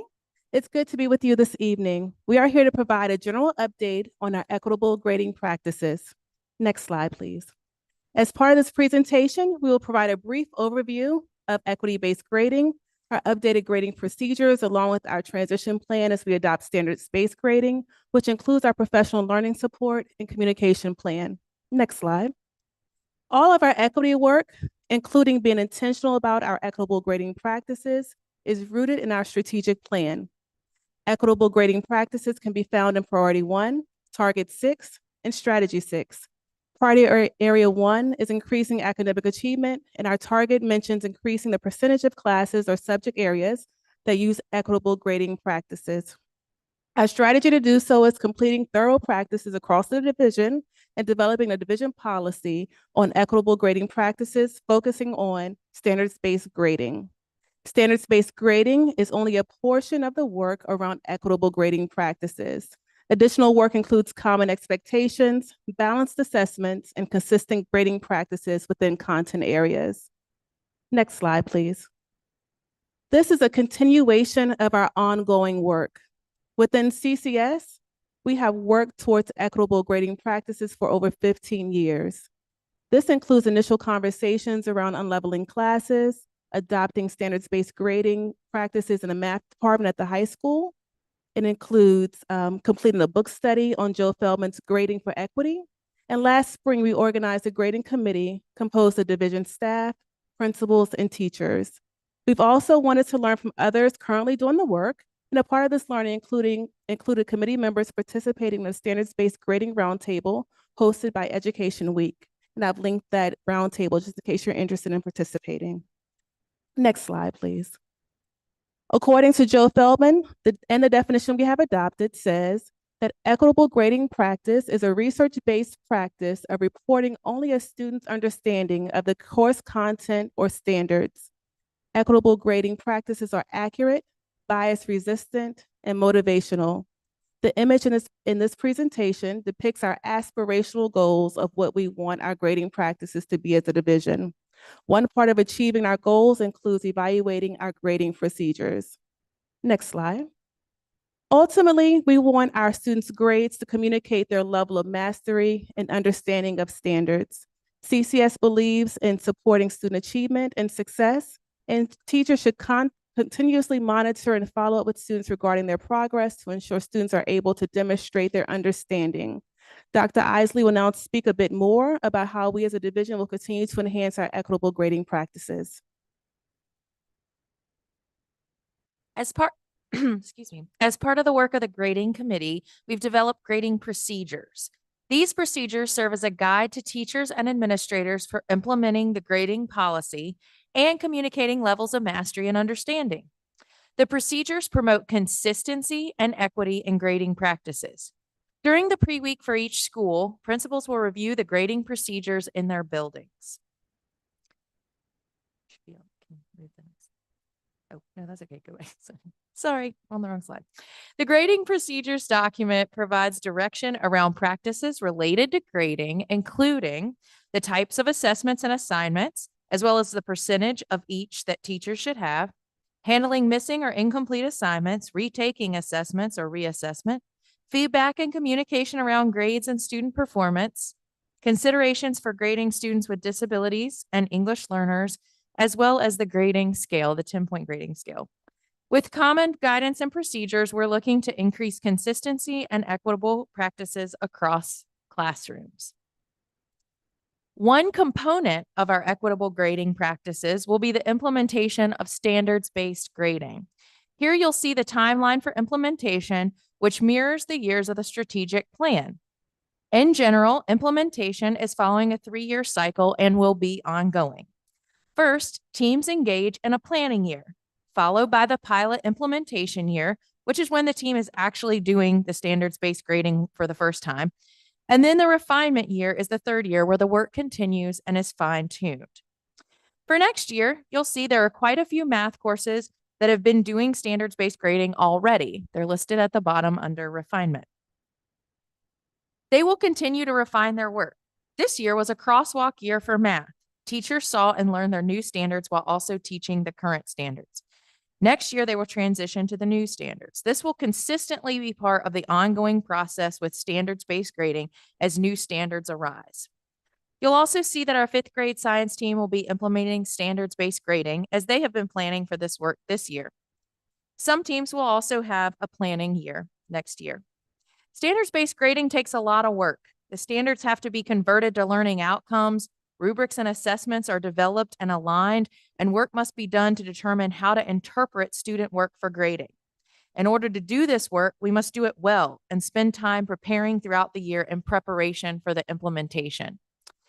For each new year, you'll see that the teams that were in planning the previous year shift to implementation, and then on to refinement in the following year. This year, the state shared new English standards after the first of the year in a departure from what is the typical process of creating and sharing new standards. In most cases, we have a crosswalk year to learn the new standards while still teaching the old ones, just as I described in math. This is not the case for English. While the state originally planned for a crosswalk year, with the implementation of the Virginia Literacy Act, the need for aligned standards was prioritized and the crosswalk year was eliminated. English PLCs, thus, next year will spend the year learning the new standards along with engaging in a significant amount of required professional learning related to literacy that the state is requiring. Then English will begin the process in 25-26. The professional learning around standards-based grading and support for teachers will be critical in this process. We've mapped out that plan as well. First, we'll start with leadership training for our administrators and coordinators this summer. It's crucial we're all on the same page with our equitable grading procedures. Additionally, it's important we have consistency of understanding in the why and how around standards-based grading among those who will be supporting teams and carrying out the work in PLCs and in schools. As I mentioned earlier, administrators will also share the equitable grading procedures in their buildings during pre-week. With regard to the standards-based grading component of our equitable grading practices, the support will be ongoing. Much of this work will happen during professional learning communities or PLCs. Coordinators, department chairs, instructional coaches, and administrators who support the work in PLCs will help support this standards-based grading work. The work is ongoing. It's regular and frequent. In the planning year, teams will create the learning outcomes, identify mastery criteria, and evaluation measures such as rubrics, checklists, and assessments, as well as how to interpret the work for grading with calibration and examining student work samples. In the implementation year, teams will engage in ongoing work around scoring and calibration with student work, refining evaluation tools and assessments, and utilizing the tools for communicating grades and feedback, such as PowerSchool. In refinement, the work continues.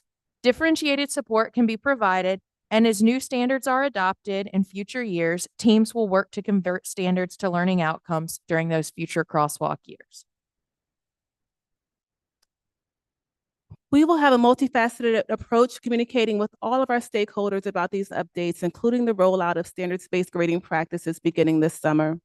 As Dr. Isley discussed, teachers and staff will receive a comprehensive training session supported by ongoing professional development opportunities to ensure a clear understanding and consistent application of the new standards. For students, we will conduct interactive workshops and provide accessible resources that explain the new grading criteria and how it will benefit their learning process. Families will be engaged through informative webinars, detailed guides, and regular updates via newsletters and parent-teacher meetings, enabling them to support their children's academic progress. And community members will be informed through public forums, informational brochures, and our school's website, ensuring transparency and fostering a supportive learning environment. By utilizing these diverse communication strategies, we aim to create a cohesive and informed community that embraces the new standards-based grading practice. Thank you all for allowing us to present this information to you. We will now stop for any questions or comments. And although we may not be able to provide all the answers you may need at this time, we'll work to get you the answer as quickly as possible. Thank you so much. Thank you both. Any questions? Everybody good? Questions down here, comments? Hello. I think the only thing that jumped out for me is parent engagement and involvement. How are we updating the parents on the new transition, on the scaling, and how are we preparing for that? We're going to start the planning around communication this summer. And so we know that this is a mindset shift, just like it's a communication shift. We've all had traditional grading practices. And so we're going to take all that into consideration and do forum sessions, interactive workshops, use our email, parent square communication tools to keep people in the communication loop around what's happening. Thank you both. I know that this is a really big lift. I'm really excited by this work. I think it really allows teachers to be empowered to take back the professionalism that I think is lost and ceded to a calculation that a grade book spits out instead of using their real understanding of their students and content to be able to assign whether a student has a grasp of the knowledge or not. And so I think that is something that's sometimes lost when we get hung up on, a 100-point scale and the elimination of a 0 and a 50. And I'm excited for the work to get past that and for teachers to really reassert their professionalism in grading students. It's not going to be easy. I know it's going to be a lot of work. And then just what I throw to you guys is heard from a couple of high school teachers last night, in addition to the ones tonight, just how attendance kind of ties into all of this as well. So no need to touch on that tonight, but just as you're planning forward, just know that that's out there as a concern. Anything else? All right. Thank you both. Thank you all.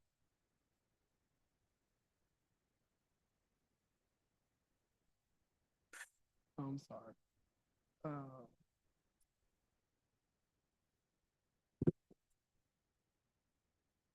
You beat me to it. Ms. Swift, thank you. Policy updates.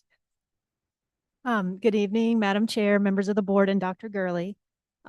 We have prepared the 24-25 policy updates packet for the board's review. The executive leadership team has examined the following policies for revision, deletion, and review. The updated policies are provided in red line format in which the new language is indicated by underlining and the deleted language is shown with a strike through. The attached table provides a brief description of these changes. In addition to the revised policies, the second section of the table includes a list of policies that were reviewed by the VSBA but not revised. So we ask that the board take action on the policy updates at the August 1st meeting. And if you have any specific questions about these policies, feel free to email your questions between now and that August 1st meeting. But if you have any general questions now, we can answer. Ms. Swift, so we should direct those to you. Are you the best point of contact for those, or how would we like this She to happen, is. Dr. Gurley? She is. Yes. Yes. Okay, all right. So this is our summer work board, some of it. So, and this is new for some, so sometimes it's a little daunting, but reach out to each other and or Ms. Swift or Dr. Gurley or somebody. Thank you. Thank you. Madam Chair, I do have a procedural question. Yes, sir. If there are policies on here that we think maybe should be reviewed, how should we handle that? So that weren't reviewed? Yeah, I'm sorry that I'll put it this way. I think there are a couple policies I think the board should consider in review, but that are not listed here. How should we handle that? I think we can bring it forward. I don't know if you want to. We can add it to Definitely. this list. I mean, this is a work in progress. So if you see one, and if you think there's some language missing, so I'm assuming, I mean, you see something about it for our consideration. If you just want to say this policy and it's missing this, or is this still applicable to the work right now? Is this aligned to how we operate? Then I think just say that, and we can add that, and we can say, we can look at it, we can investigate it and say, this is still happening, this is not happening, et cetera. Okay. Yeah. Thank you. Thank you for that question. I mean, and along those lines, because it's policy related, I just did want to bring to your attention, and I think we chatted a little bit about it, but there is a policy reference within that MOU, the CPD, Charlottesville City Schools, that that MOU does not align with our current policy KNAG, I believe, but I think I gave you those notes. So thank you. And as you all always do, just include the entire board on whatever. So then all the board members know that that was one you wanted to take a look at. Any other questions? All right, thank you. We have Ms. Sparks up next with the pre-K summary.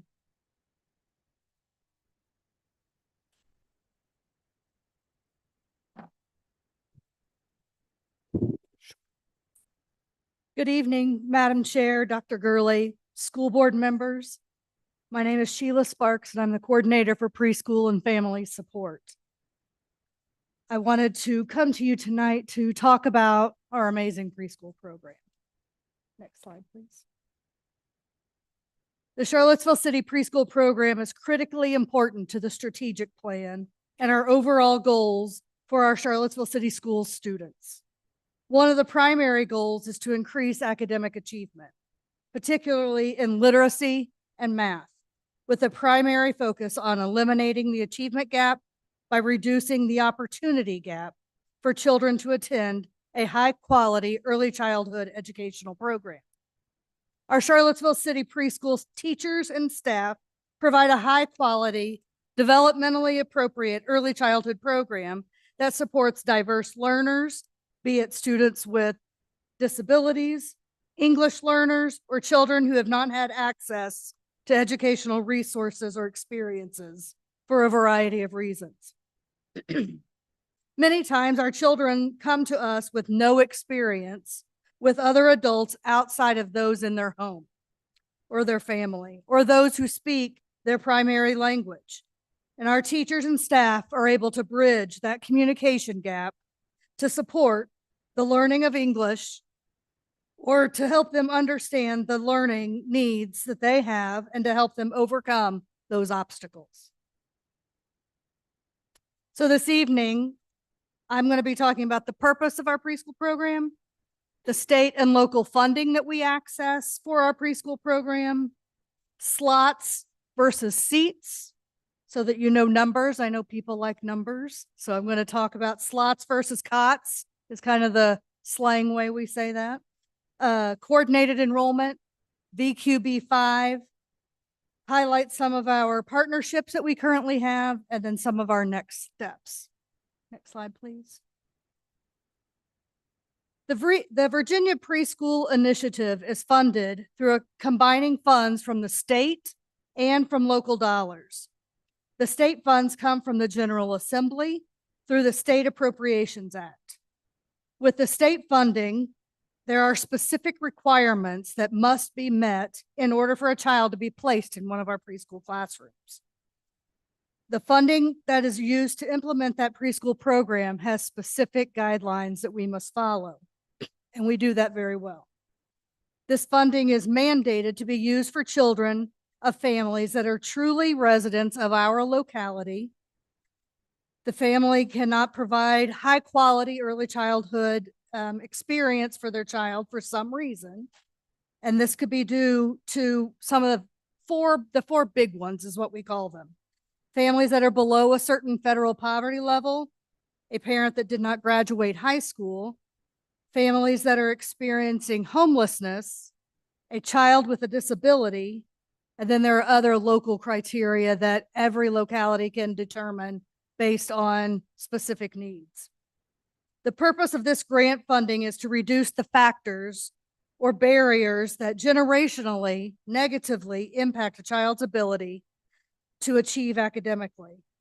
The Virginia Preschool Initiative funding is then matched locally to support the child's preschool placement. Next slide, please. So slots equates to funding from the state. When we talk about how many slots we have, that's how many slots the state has agreed to pay for. And that is determined based on the poverty level in a community versus the number of slots that Head Start, the federal dollars, would take care of. So as you can see, the slots are tied to how we look at providing state funding. If you look at the very bottom row, that is for next school year. The FY24 is there, but FY25 is at the bottom. So this shows that we have 140 slots that were originally allocated for Charlottesville City Schools. I have made a request to DOE to get 10 more additional slots to up that number, because we know that sometimes we just have more 4-year-olds than we do 3-year-olds. Additionally, a couple of years ago, we started getting funding for our 3-year-old slots. They have not said, okay, Charlottesville City, you get a set amount. We request a certain amount each year. And so for this current year, I requested 90 slots. Next year, I'm requesting 100. But remember, slots are different than cots. So that's just something to keep in mind on the next slide. So I'm asking for that, for the state to give us up to 250 slots in terms of funding. But then when we get down to seats, the number of cots or chairs in a classroom sometimes is different. But that gives us some flexibility if we have more 4-year-olds versus more 3-year-olds or vice versa. So on the next slide, you'll see the seats chart. And at this point, this is already outdated. This was written about a week ago. So the green area is already out of date. We've had a number of applications come in the past week. But the blue boxes, the left side, are our current numbers of children that we have placed. We have about 220. And that could have changed because we may have had somebody leave already or come in at the last minute. But we are at 220 current children, with 137 of those being 4-year-olds and 83 of those being 3-year-olds currently. When you look over on the right side is the green is next year's numbers. This is applications. This is not actually children in seats yet, but these are the children I anticipate placing in seats. And again, this is outdated because I know we're over 200 at this point. But we are looking at 250, and we will be accepting applications all summer long, all fall, year round, really, until we are full, our cots are full. Next slide, please. So a big initiative that started really kind of during COVID. We were doing some of it before that with paper applications, but we now have an online application, which is Go to Grow. Is kind of and we were kind of trendsetters in the area across the state because now VECF, the Virginia Early Childhood Foundation, and VDOE are following our model of what we've been doing for coordinated enrollment. And now Go to Grow is where many localities. So if you go to that website, you'll see everything all the way up to the top of the state, down to the bottom of the state, and all through the valley, and over toward Richmond. They're all using our coordinated enrollment application.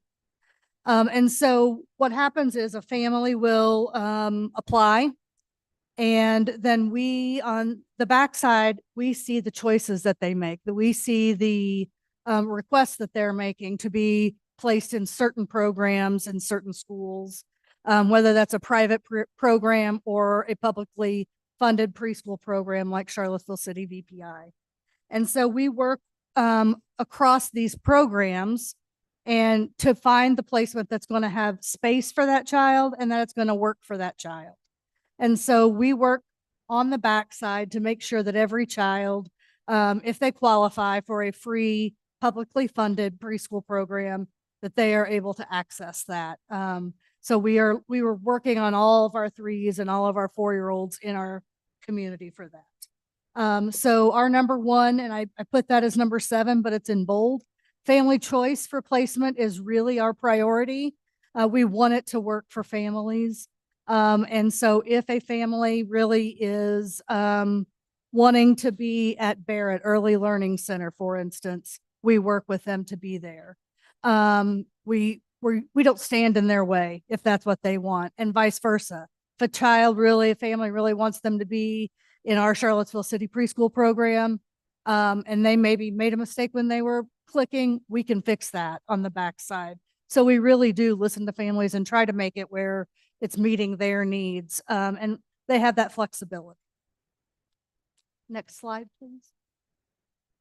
So when we're talking about preschool, we really are working with the state on the Virginia quality birth to 5 kind of mantra or work. And we really truly believe that we are leading the way in much of that work as well, because we have so many amazing instructors, teachers, assistants, families, and supports in this community. We are also working within the system that VDOE and the infant and toddler kind of side of things, they have combined all of that into a network of resources that are here to support families birth to 5, because we know that those are such instrumental years. We want families to be able to pick. We want families to have information about what is quality. And we know that the 2 things that are really critical for quality in an early childhood system are interactions, adult to child and child to adult, adult to adult, child to child. All of those interactions are what make a quality classroom experience. So I'm going to talk in a minute about that, but I want you to know that that's one of the big pieces. It's the major piece. 7/8 of the rating is about those interactions. The next part is about curriculum, and we follow one of the state's curriculums, and I'll show you a slide about that shortly. But these interactions are observed by the instructional coaches, Ms. Rasnick, where she went, and I, There are 8 of us who do these 2 to 3 hour classroom observations, looking at how the interactions are being experienced by the typical child in that classroom, and looking for how we can support those teachers to make that experience better. These happen at minimum 2 times a year, sometimes 3 when there's an external one as well. So the preschool teachers are getting pretty used to us being in their classrooms for a long period of time. The thing that's very different about these observations compared to others that their principals do is that these are non-evaluative. These are more of a coaching perspective.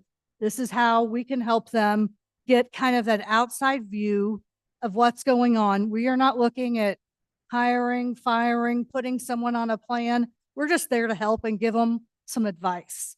And so that is really important. And we have stayed very true to that, which is why the instructional coaches have been so instrumental with this. I'm going to go to the next one.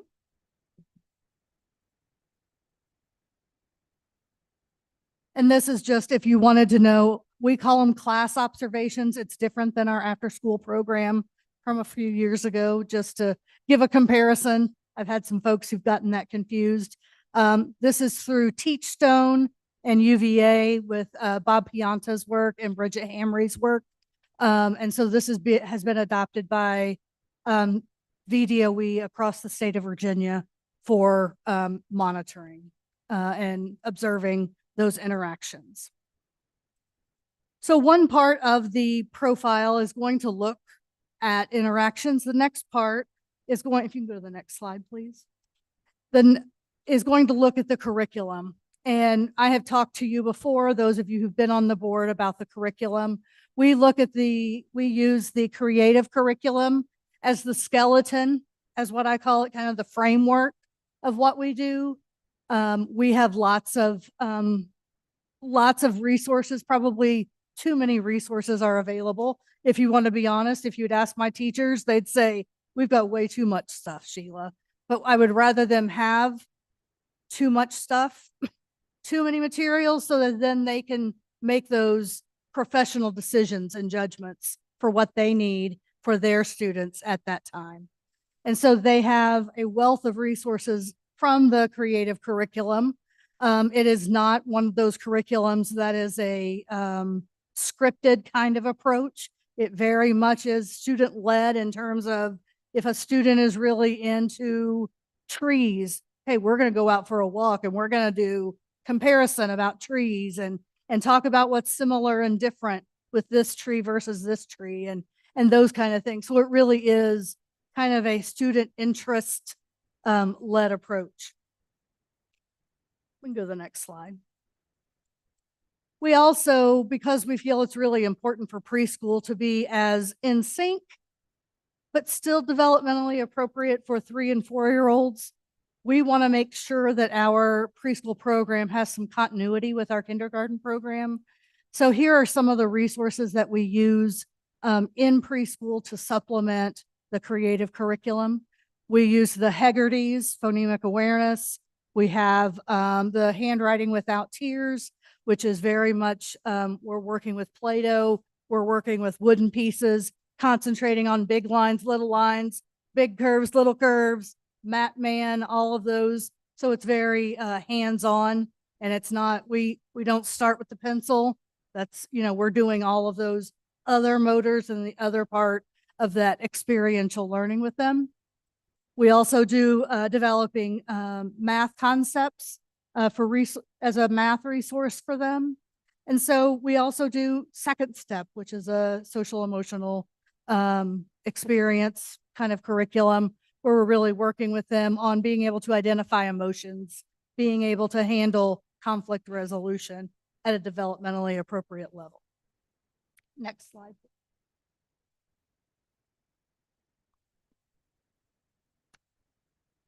One of the things that I have spent a great deal of time on, and I think is a lot of unseen time, is that we do a lot of partnerships in our community. One of the things that we started with way back when was Wild Rock. We were one of the first school divisions to connect with Carol and Skylar at Wild Rock and recognize the value of the time that our children got to spend outside in nature. Then Wild Rock flexed with us when, getting kids on buses to go all the way out there was just not going to happen. COVID times, all of that.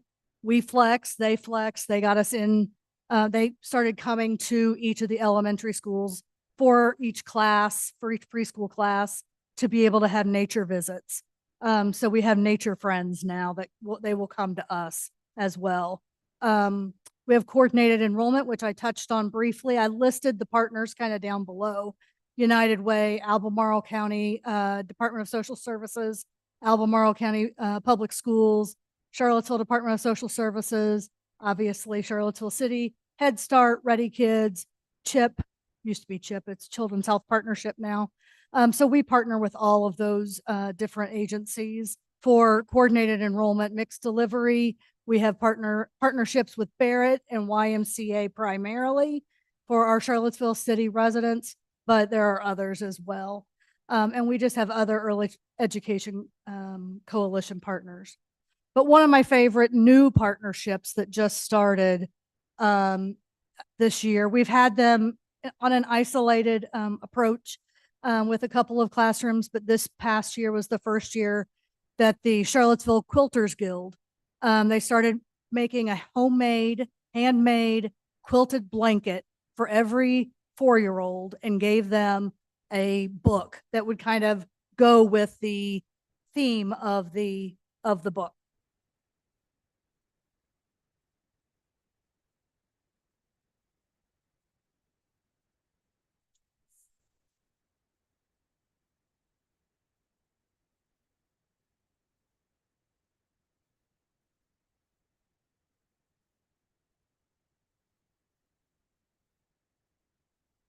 So that is a huge, and so what do they use this blanket for? For those cots. Remember I talked about those cots before? Tell me that's not a positive literacy experience for our kiddos. That cozy blanket, a book that's their book on their cot to sit and read, to look at. They can take it home, but they get to pick that blanket out, that quilt out on that back to school visit, so that they know that blanket's what's greeting them when it's nap time. Because sometimes that can be kind of a scary time for our littles. So I just wanted to share that because that is a new partnership, which I think is pretty exciting. Next slide. So just as a quick follow-up, the VQB5, the interactions and the curriculum, those quality profiles will be public come probably September 2024. It will be attached to each school site. And so that will be public information. I have full confidence. Our preschool teachers are amazing. I have full confidence. We are going to be very proud of those results based on the scores that I've seen up to this point. It's going to be amazing. And our other big next step is going to be the Early Learning Center transition work as we are doing the Walker-Buford changes, kind of in the background, and waiting to be that sixth man in is the early childhood team ready to get subbed in to that Walker-Buford new early learning experience. You know, that work that will be done. So we have staff who are very excited to be a part of that. And just to wrap up, here are the points that I talked about. I'm happy to answer any questions that you may have. But I did want to just take a moment and thank Miss Emily Dooley, Miss Lisa Torres. Lisa's been with us for a long time now, and Dr. Sherry Kraft, who was with us for a number of years prior, for their support. Dr. Gurley, Executive Board, we are excited to have all of you and your support with us. I would also like to just take 1 minute to thank Miss Ursuline Inge, who just retired at the beginning of the school year after 31 years with Charlottesville City Schools with the preschool program. She has left a huge void for our preschool program, so I thank her for her efforts. And then Miss Eleanor Baris, who is our third person on our team. She has done a yeoman's amount of work to help me this school year to get all these applications, registrations, documents. So just a shout out to those two ladies who have done a ton of work this year for us. Anything? Any questions, comments, anybody? We can follow up with Ms. Sparks as we get closer to talking about our legislative priorities, but there was something to keep on our radar for when we meet with Senator Deeds and Delegate Carlson is the slots are awarded specifically for 4-year-olds and 3-year-olds. And it would be helpful if we could get the General Assembly to change it so that it's a total preschool allocation. It just provides more flexibility instead of, my understanding is that we're kind of inflating our numbers so that we have enough seats, slots, cots, whatever it is. You're exactly right. And then trying to manipulate from there. So just something to keep on our radar. Because for mixed delivery slots, they are preschool slots. They're not 3-year-old versus 4-year-old. And I think when they started, the 3-year-old slots were a pilot. And I think we're beyond that now. I think if they went backwards, there would be a revolt. So I think it's time for them to consider having preschool slots versus separation of 3s and 4s, because that limits who I can place.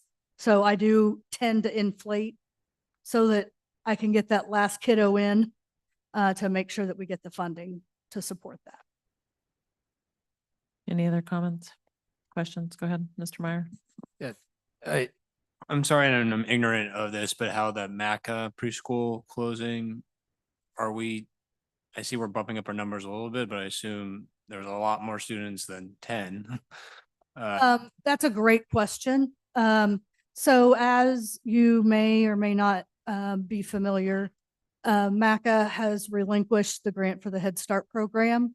And so there is an organization called CDI, Community Development. I'm going to say Institute. I don't know that that's the right word, but Community Development Organization, who has come in and is running the Head Start program. And when that change happened, I was in communication with staff at Head Start at MACA, and we were able to absorb the number of children that are Charlottesville City residents that are there for the rest of the school year. So that was amazing. And it worked out beautifully. And we are keeping that in mind, and we are prioritizing those children who may not have a spot come August, so that they are connected with us for placement. So they will not be left out in the cold for Charlottesville City. That's been a huge priority of mine as well. Thank you. So I understand preschool program today is 7:45 to 2:30, is that right? And I'm wondering what we are doing, how we are partnering with other potential community agencies to bridge that gap from 2:30 until a parent gets done a work day, and what that looks like to support parents in that capacity. That's a great question. And one of the things that we do on the preschool application is that question about, do you work longer hours than the school day? You know, it's worded better than that, but that's the gist of the question. And so when we see that, as we are placing children, we are looking to see if they put another option besides a Charlottesville City School on their application, because they can choose up to 3. And there's mixed delivery and early learning scholarship opportunities that are available. that we can connect with those coordinators of those programs to get those children in a placement that has that. I think when we get into an early learning center, we will have better options. Because at this time, it's more about, and I'm working on some data right now around child care subsidy, the number of children who are Charlottesville residents who are taking advantage of that, or who are in early learning scholarship, or who are part of the mixed delivery program. So we work in connection with all of those partners to find the best placement that's going to meet that family's needs. But ultimately, when a family is, and we're very clear around our school day is this length of time, and really it boils down to the funding for child subsidy has to meet the DSS requirements. And that is not every place can do that in an elementary school, for instance. There are some major changes that would have to happen structurally. But when we are in just an early childhood center, hopefully that will be a way that we can handle that in a different way. Mhm. Thank you. And then we talked a little bit about engagement and how we are enrolling families. And I'm wondering what initiatives, and I don't know if this falls under you, apologize, my not knowing, or Dr. Johnson with her equity work. How are we meeting families in the community to do the work and educating our families that this is an option for their families and children? I think that's a great question. And one of the big things I think is that our program's reputation precedes itself. We have been very well known historically. I don't claim any ownership of it.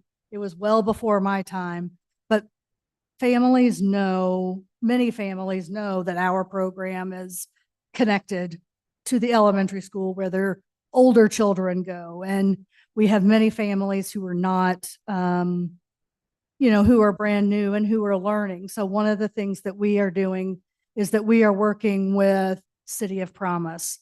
We are working with Greenstone on Fifth. We are working with Friendship Court / Kindlewood when there are families. But primarily, we are working where we connect with families who are currently Charlottesville City residents, and we are sending out information about, because we pull the list and say, okay, there are siblings that are preschool age for next year. We're sending information to them. One of the biggest things, and one of the biggest wins, I think, is that this is able to be translated. This application can be translated into tons of languages. It's digital, which works for most of our families. It can be done on a phone. And so I think those things are all benefits to us. But we do work with Department of Social Services. One of our, Eleanor Baris, who I mentioned earlier, works for the Department of Social Services as well. She's a joint position between Charlottesville City and Charlottesville DSS. And so she's able to connect with benefits workers, with, childcare subsidy, self-sufficiency staff in that way. But that is some of the ways that we do that. But we do a lot of connection through our Parent Square messages that are going out and our website as well. Thank you. Any other questions? I just had a quick question about like the Go to Grow application and then like the registration. Is it a way that you could capture some of the information instead of it being so repetitive, especially for parents where there may be language barriers or just inability to kind of process some of that information, to make it easier to pull over that information so they're not having to do that twice? That's a great question. And that is one of the things that's on our radar. We started that conversation, I'm going to say last year. It may have been a year and a half ago. We started that conversation about trying to get a data download from the Go to Grow application and able to upload it directly into Go to Grow or into PowerSchool. And that is on our work list to do.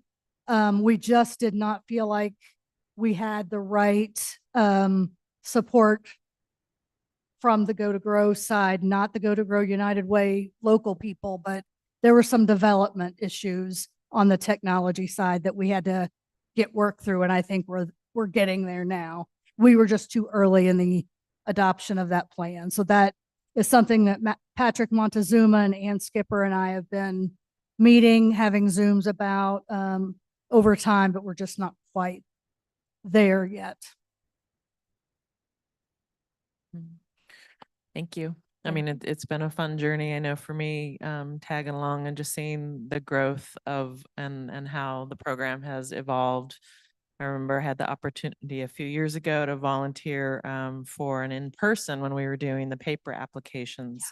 And people found their way. And I mean, the word is out there. These people knew and they were lining up and had time slots, but it was really fun to be able to sit down with families and kids and food and snacks to do that.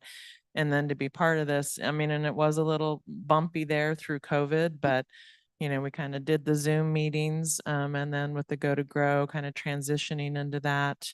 And I've just been really impressed with all of the different partners that show up on these meetings. And she, you know, Ms. Sparks talked about just who she does do this work with, or we do the work with. I mean, these people are just so dedicated and really do collaborate to meet the needs of these youngest community members and students, you know, and to try and place them and to your question, Ms. Cooper, you know, just trying. I remember when this Go to Grow first kind of hit, and just we spent so much time talking about the bugs in it and how can we improve it, and the equity pieces that were missing and language. And it was really exciting to just kind of see the flexibility of that app and how it was designed to meet the needs of people. And I mean, we can always do better, but it's been fun. And thank you for the presentation. Thank you. All right, we have Dr. Isley. She will have our gifted plan, our gifted annual review, not just the plan.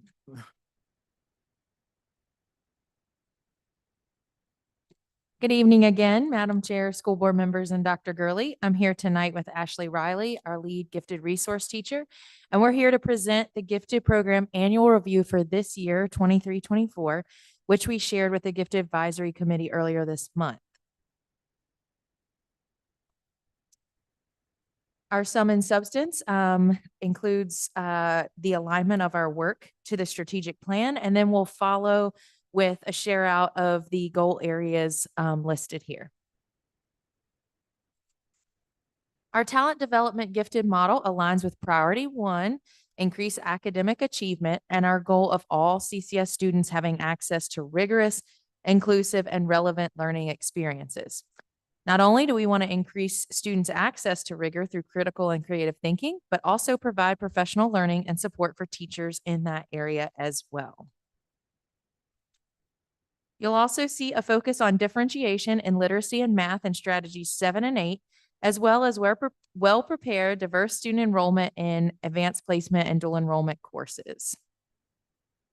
With each goal area, I'll highlight some of the accomplishments within that goal, and I'll share a couple of challenges as well. Beginning with identification, you'll see the goals for this year listed: to monitor gifted identification data for equitable representation across groups, student groups, and to review annually with the lens of equity the materials used for identification in each school, and to monitor for consistent use of evidence and analysis. With the new talent development model, most students in CCS are now identified as gifted, and there's currently equitable representation across student membership groups. We continue to have a gifted ID process that's similar across schools with procedures for the identification process. This year, we've added a few additional data points as well. With regard to professional learning, as you know, one of the goals of this model is to support PL with our GRTs, providing classroom teachers with professional learning around differentiation, as well as collaboration among the GRTs and with classroom teachers. Members of our GRT and coordinator team attended multiple professional learning opportunities from state to national conferences this year and meetings. They engaged in a book study together and had monthly collaboration with the GRT team. Gifted resource teachers provided just-in-time support and collaboration during professional learning community meetings to address differentiation and supporting teachers as they work to provide rigorous learning experiences for all students. In some cases, scheduling constraints and coverage needs did limit this collaboration, but here you'll see some of the resources GRTs created for classroom teachers to use in their classrooms. Everything from choice boards to HMH, our reading program and investigations math program aligned choice menus, literature circle modeling and support to promote students in authentic texts, creating math game challenge bins to support differentiated fluency and math problem solving, and this or that boards at Walker aligned to instructional standards. Our gifted resource teachers also presented these 10 professional learning sessions on Division PL days on differentiation. At this time, Ms. Riley's going to talk about our services in elementary. Thank you. Our goals for this year included to continue to design and refine our curricula that are differentiated for a range of our learners, to assist classroom teachers with instructional planning practices that focus on appropriate extension and rigor and help students both think and understand deeply, and to share information with elementary and upper elementary students, teachers, and parents that articulates the components of our talent development framework. Our K-4 gifted resource teachers continue to design and refine lesson and unit plans for building on our core investigations math curriculum and HMH literacy curriculum. And for math, gifted resource teachers continue to help design and implement low floor and high ceiling experiences that promoted rigor. Here you'll see GRTs differentiating learning, providing flexible grouping as part of our math push-in model to support all students in engagement in rigorous math instruction. The elementary gifted resource teachers continue to refine our HMH inquiry and research projects to encompass the 5 C's of creativity, critical thinking, communication, collaboration, and citizenship of learning that are connected to the VDOE portrait of a graduate. We have also begun to explore shared experiences aligned to the HMH units of study to include extension activities such as common field trips and community expert guest speakers to enhance student learning. The Walker gifted resource teachers designed lessons that aligned and extended the math and literacy SOLs using embedded best practice resources and incorporating the science of reading practices to literacy enrichment lessons. The challenge of staffing somewhat impacted elementary services this year in that 2 staff members were hired in the fall of 2023 and 2 other staff members were reassigned to a classroom teacher role during the course of the school year. The K-6 gifted resource teachers sent quarterly Gifted Gazette newsletters to families with general gifted programming information and resources, as well as specific school-based service showcases, including projects and collaboration. Communication about gifted programming is something we are continuing to refine given the unique structure of Charlottesville City Schools gifted model. At the secondary level, goals for secondary services included designing services based on research of effective practices that develop a talent development framework at the secondary level, sharing information with Beaufort and CHS students, teachers, and parents that articulates the components of a talent development framework, and assisting content teachers with planning instruction that's differentiated for a range of learners and supports talent development. So we did share that our gifted resource teachers presented quite a few professional learning sessions at PL Days. The CCS program of studies provides opportunities for differentiated coursework for students at both Beaufort and CHS. You'll see students here presenting their independent study projects that they did with Mr. Smith. Also, classroom teachers continue to provide differentiated instruction within their individual classrooms. And Beaufort English teachers were able to implement best practice differentiation strategies designed in consultation with outside expert support, even though they did not have a GRT on staff this year. So Dr. Christina Dubé worked with them throughout the course of the school year. And you'll even see some of some lessons throughout these photos that we've shown of them applying some of the work that they learned from her. Our CHS GRT, Mr. Smith, maintained a website of resources and enrichment opportunities, as well as services available at CHS. This was highlighted at gifted advisory meetings, as well as the CCS website. He provided support to the AVID program, including spending time in 12th grade classes, assisting students with college and financial aid applications. So those are a couple screenshots of his website. The gifted department did offer this year an opportunity for CCS family members to attend a mathematics family virtual workshop with Joe Bowler of Stanford University this year as well. And just to wrap up, the goal of our presentation was to just share some of the highlights from our annual review of our 23-24 goals in these following areas. Any questions? Questions, comments, Mr. Meyer? Thank you for that. Very, I think, lots of content in there. What some of the data around, you said the majority of the students are now, I guess, recognized as gifted. Do you have a specific percentage you could share? So we're in the process of, we're wrapping up our gifted ID. The gifted ID process has occurred this spring. So I don't have like the numbers after that yet. But going into that process, when we're looking at 4th through 12th graders, because we do the ID process in 3rd and above, so they wouldn't have been included in it yet. So we looked at that in March and we were at 78%.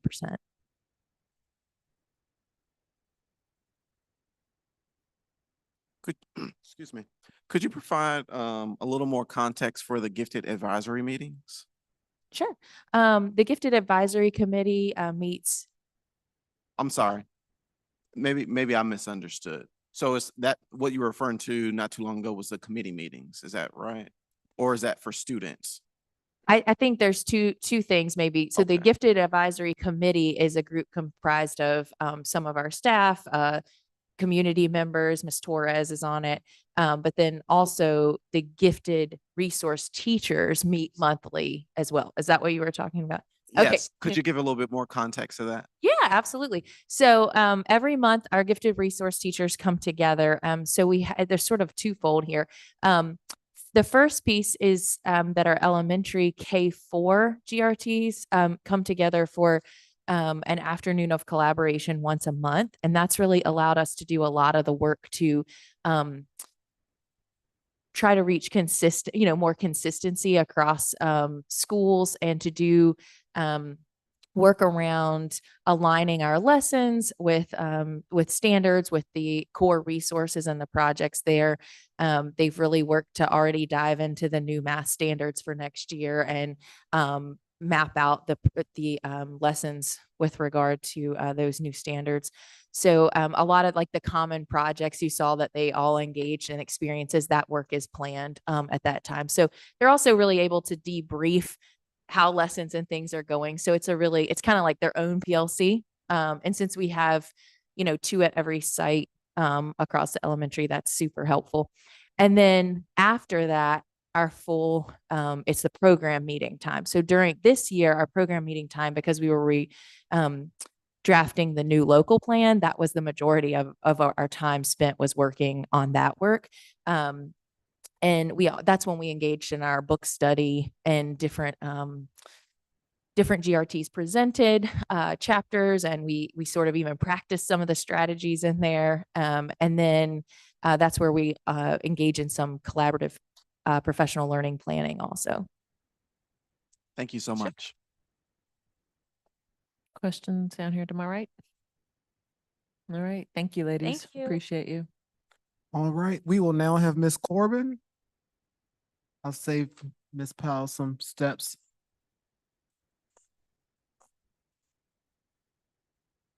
In addition to Oh, Ms. that's- Corbin, who's the Chief Operations Officer, we also are very fortunate to have Ms. Benita Patton, who's the VP of Youth Development for the YMCA, our very important partners for after-school programming. So I'm going to turn it over to them. You'll have to move this down when it's your, sorry. Okay. Good evening, Madam Chair, board members, and Dr. Gurley. Great to see you again as well. We're happy to be here today to kind of give an overview of the YMCA's after-school program, which you probably formerly knew as the class program. Oh, so you're the driver. Got it. Okay, next slide, please. Okay. We thought we'd start with a brief history of how this program and partnership came to be. For those that don't know, the YMCA is the largest childcare provider in the United States. And that's between early learning, after school, and summer camps. We focus on social, emotional, cognitive, and physical activity. Back in 2019, the CEO, Jessica, and myself met with Dr. Atkins about transitioning the class program to the YMCA, with a preliminary plan for us to shadow the class program for a year in 2020 and 2021. Obviously, that did not happen. COVID happened and put a halt to everything. Fortunately, we were able to pivot and say, well, what is the need? And they said, virtual learning sites, hybrid learning, what can we do? We worked with the city schools. We set up a virtual learning center at Walker, and we also transformed multiple spaces at the Brooks Family YMCA in McIntyre Park to allow kids to come in, have remote access, and provide the support they needed to connect with their teachers to continue their learning through the COVID pandemic. In 2021 and 2022, we launched the YMCA after school program. Due to space restrictions, we prioritize full-time students. Our program is licensed by the Department of Education.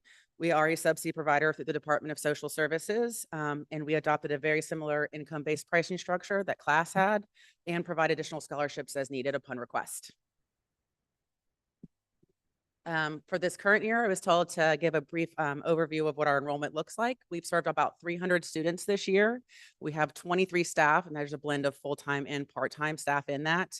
I am happy to say that of those 297 students, 42 of those students received funding through the Department of Social Services at little to no cost of their own. And 238 students also paid a discounted rate based on our income scale. To give a little bit of history, the last time class ran a full school year was 2019 through 2020. They served about 337 kids. Obviously, we were off, kind of came back into it in 2021 and 2022, and then have maintained around 300 students that we serve each year. In regards to our wait list, we have worked really diligently over the last 2 years to create a system of how to handle a wait list, which is due to two big factors. One is staffing, one is space. Staffing is not new to us. That's every industry right now, as you probably know. Space is primarily accommodating. We do have some restrictions at maybe two sites, Greenbrier and Clark, obviously, for lack of cafeterias and other reasons. We have some space restrictions there. But what we have done is adopted kind of a continuous communications plan where every few months we will contact every single person on the wait list to say, here's where you are on the wait list. Do you still need care? Here's where you are in line. Here's where we can anticipate having an opening for your child. At that time, they can then say, thank you, I've already found other care, and we can take them off the list, or we'll say, we'll call you back in a month and give you another update. We started with 93 on the wait list, brought it down to about 6 a few months ago. As mentioned earlier, we adopted a very similar rate structure based on the class model, which is based on household income. We extended a Charlottesville City Schools rate that was previously in place with class, set at the $40 a week tier for teachers and other school employees. So anyone with proof of employment will qualify for that $40 a week rate fee. And it goes all the way up to $150, which is what is considered the DSS market rate for the city of Charlottesville. Additionally, we offer a sibling discount of 10% for every child.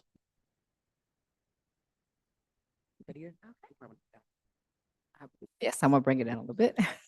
Sorry. So each year we try to do a survey, get a feel, a pulse check on what our parents are feeling, our students are feeling. And so we did a survey this past year. The results that we have here from each side, overall, we did an average of 4.5. Which is really going on a scale of 1 to 5. So parents are really enjoying our program. We had several responses or feedback. I'm just going to share just one. It says the YMCA after school program has clear policies of inclusiveness and respect for all, and not only those policies on paper, but practice as daily values, which has been a huge comfort and source of safety for my children and my family. I cannot thank the YMCA after school program enough for taking such wonderful care of my child every school day. That was a Walker parent. And we have several other comments from parents who did provide comments on that our survey. So next slide. And we adopted or we formed a parent advisory committee. We've had a couple of meetings this year so far, and we've already planned out this upcoming school year meetings. The parents who are on the parent advisory board have provided some really good feedback to us in terms of how and what some things that we could do moving forward, one of the things we did was we opened up the registration a little earlier this year for the upcoming school year. So that gave the parents a little comfort from that piece there. Next slide. And we really want to bring an experience to the students at all of our 7 elementary schools. So we were diligently looking for different community partners. Kids Acting Out Club, that's from UVA. They come to our after school site. The Jefferson Madison Regional Library comes. Madison House, which a lot of organizations use them, but they come just about every week to all of our schools. They're providing several college students. The Lighthouse Studio, they're with our Walker Upper Elementary students. They actually are presenting on tomorrow. If you all are free, just put that plug in. If you're free tomorrow at 5 o'clock at the Lighthouse Studio, those students will be showcasing their short mini films that they created this past school year. So that's really exciting. They do that every year. The Rotaract Club of UVA, they come in, excuse me, and they work with our students too. The Superstarter Sports come in and bring other sporting activities to the kids besides just football and basketball, some other things that we try to incorporate. Our Front Porch work with our the Lord elementary students, and they just performed this past weekend, 2 weekends ago, and they enjoy that, learning and singing and playing different instruments. And then the UVA athletics department, they come over and they take time out, and the kids are so amazed when they see them coming, the big guys and the girls with their UVA jerseys on. So they really enjoy that. And as I mentioned, one of the things that we did take back from the parent advisory was to open up the registration. So we opened up the registration for our current parents first on April the 15th, and then it was open 2 days later to their other community. And we have now close to 300 students who have registered and signed up for our after school program, and it is still open. And then so we changed that so we have, that was a while ago. Yeah. So we have close to like 290 students who are currently registered for our upcoming school year. And so what is next, we're really excited about. Yeah. So in addition to everything we just mentioned, we want to continue to move that needle. So right now, we're excited to say we've currently launched the Heroic Journey curriculum at all after-school sites.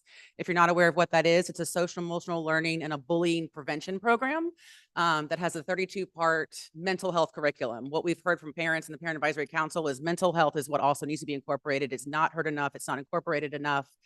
So we attended trainings. All of our site directors kind of did a train the trainer model, and they're now implementing that at every single site, and it's been wildly successful. We're gonna bring that into our summer camp this summer as well and extend it into next year. We are hoping to expand capacity this fall to serve up to 350 kids.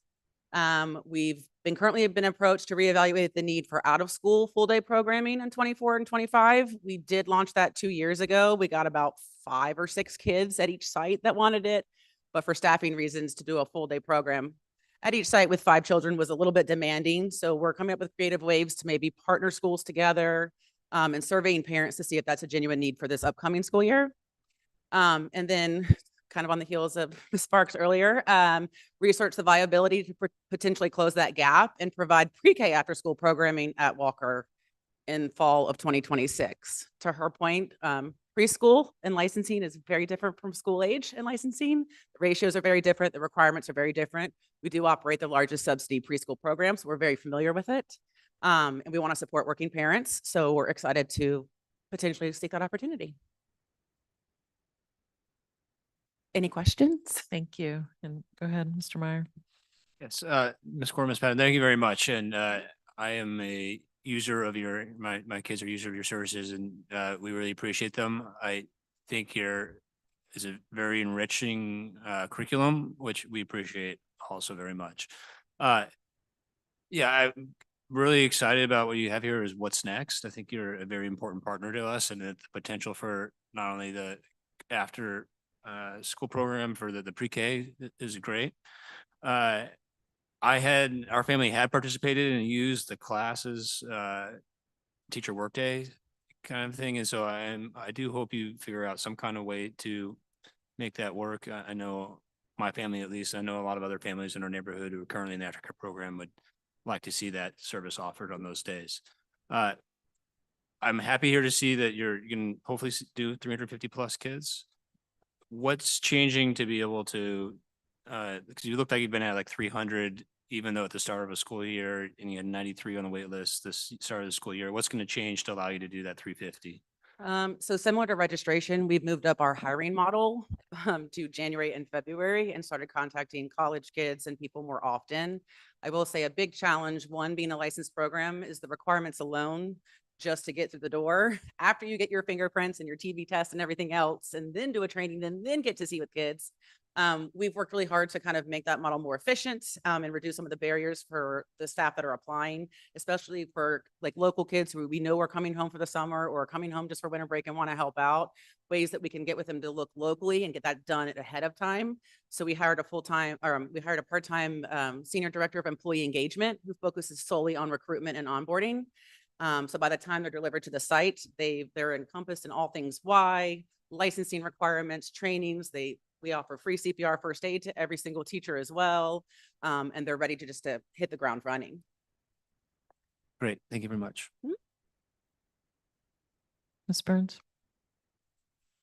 I won't take up too much time. I echo Mr. Meyer's sentiments on teacher work days, some of those gaps that we might be able to fill there, and certainly pre-K after school. I asked the question, so very interested in that. And then just wanted to highlight this slide of your December 2023 survey results. The site directors, there are several Charlottesville City Schools staff members that are doing really amazing work here at our schools that then are transitioning and doing great work with you all. So just wanted to point out that we've got some really great folks here in coaching roles and other CSA model folks doing that work that are transitioning into that role, and great to see them taking on that responsibility as well.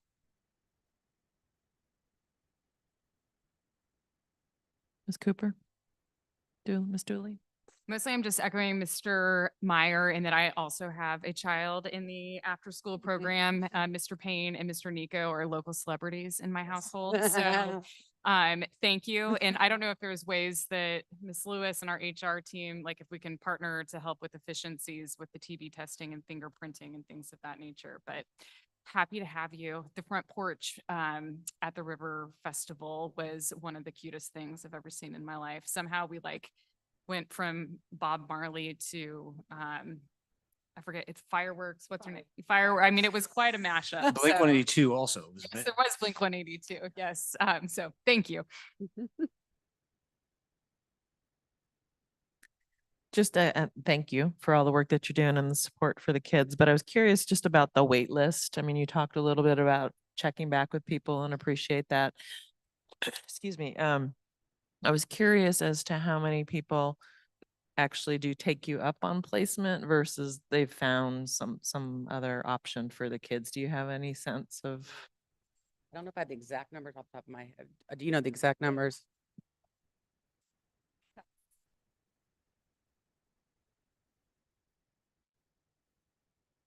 Right when school started, you know, of course, we did have a wait list. And so by the time we started calling parents back in September, October, a lot of them were able to find other care, but then there were some that said, yes, I still need childcare. So we brought them on. So it was about, we started with 90, 93, 94, something like that. And of that 90 something, we brought in 47, 48, almost 50 of the students came in to the program. And then there's as far as applying to the program and getting on that list, so there is a stop date, or you close applications, or is that No. open all year long? No? We keep it open year round, Good. yes. Yeah, great. Mhm. How many numbers do you see? I mean, people reach out to you after the fact. And I don't need specifics. I was just curious, like, And I will say, one of the challenges that we originally encountered at the beginning of the school year, class relied heavily on the IAs to help with the class program. Unfortunately, because we're licensed, if you were not there right before the children arrive, you are not counted in ratio, and the IAs can't physically be in two places at once. And so the IAs not being able to come until 20 or 30 minutes later basically set us back an entire huddle. We've been working with the principals. Some have been very lenient in working with us, and we appreciate the IAs. It's a great partnership opportunity, but that's probably our biggest barrier right now is we have the support about 30 minutes into the program, but we don't have the heads exactly at 2:25. no comment. Anyway, all right. Thank you. Any other questions? Thank you for the information. Appreciate Thank you it. for having us. Last but certainly not least, we have Dr. Denise Johnson with the 50th anniversary of Charlottesville High School. Good evening again, Madam Chair, school board members, and Dr. Gurley. Charlottesville High School, onward to fame, push on ever forward, keep our good name. Forever we'll sing out, shout out the cry, forever loyal to our school, Charlottesville High. With the doors opening on September 16th, 1974, this is the school fight song that has rung throughout these hallways for 50 years. And so it's time to celebrate all of the golden memories that have happened along the way. 50 years of friends who became family, 50 years of outstanding achievements, and 50 years of creating the everlasting legacy that is forever engraved in our hearts of every member of the Black Knight Nation. As we proudly approach the significant milestone in our school's history, we cordially invite everyone to join us over the course of the 2024-25 school year. Throughout the year, we will commemorate Charlottesville High School's 50th anniversary. So whether you're a proud graduate, a dedicated educator, past or present, or a valued member of our community, your presence and participation are essential in making this celebration truly memorable. From alumni gatherings to special performances, sporting events, and community outreach initiatives, there will be something for everyone to enjoy as we reflect on the rich legacy and enduring spirit of Charlottesville High School. Let's come together to honor the past, celebrate the present, and envision an even brighter future for our beloved institution. So save the date, spread the word, and join us as we mark this remarkable milestone in our school's journey. There are 4 ways to participate in the celebration. First, you can attend official CCS events, which may include homecoming activities, alumni art displays, an alumni dinner, and tours of the high school. Secondly, community members or businesses can host official events that are publicized and added to our CCS catalog, which we will create to outline anniversary events. This can include alumni band or orchestra concerts, which I'm excited to announce former orchestra teacher Laura Thomas and former band instructor Vince Tornello have already expressed interest in helping organize, or alumni sports games like the one pictured in the presentation. Community members or businesses, no matter where they're located, may want to host private or unofficial events. An example of this third opportunity could be a private dinner party for a specific graduate class or concert. And anyone can participate by donating to CHS's newly created Sponsor a Senior Fund, where they can support future alumni as they close out their senior year. Any person interested in hosting an official event is invited to complete the proposal form linked on the slide, and we will begin organizing the catalog I mentioned of events and make it public facing in July. So whether you graduated in 1974 or about to graduate in 2024 or anywhere in between, whether you graduated in 1975 or will graduate in 2025, or anywhere in between. We look forward to welcoming all Black Knights home for a celebration that we will remember. Before I close, I want to thank Mr. Mitch Miner, our newly retired basketball coach and member of the first graduating class, the class of 1975, for allowing me to use his yearbook for this presentation. And thank you all again for having me tonight. And if you have any questions, I'm happy to answer them. I don't know. We need to host something, guys. Thank you so much. you all. That's wonderful. Yeah, Thank thank you. you. All right. Thank you so much, everybody, for the presentations. Next item is board response to written reports. And the next item is 12.0 with our second opportunity for comments from members of the community. So we can start here. If there's anybody in the media center, hop on up. Hi, I'm still Peter Davis, and I'm still a teacher here at Charlottesville High School. And I thank you for the presentation on the standards-based grading that you all gave, and all the hard work that's gone into that. I know it's a heavy lift. I was a part of the math department here 12, 13, 14 years ago when that first shift into standards-based grading kind of began, and I've watched Lois Burke and Matt Rosella and that team really grind through all of that and get to where they're finally like comfortable with it, and I admire them for all of that. I have a few kind of things that are just still, questions and ideas that that I feel like I publicly want to just kind of put out there. We can always continue the conversation. It's not like this is a one and done thing.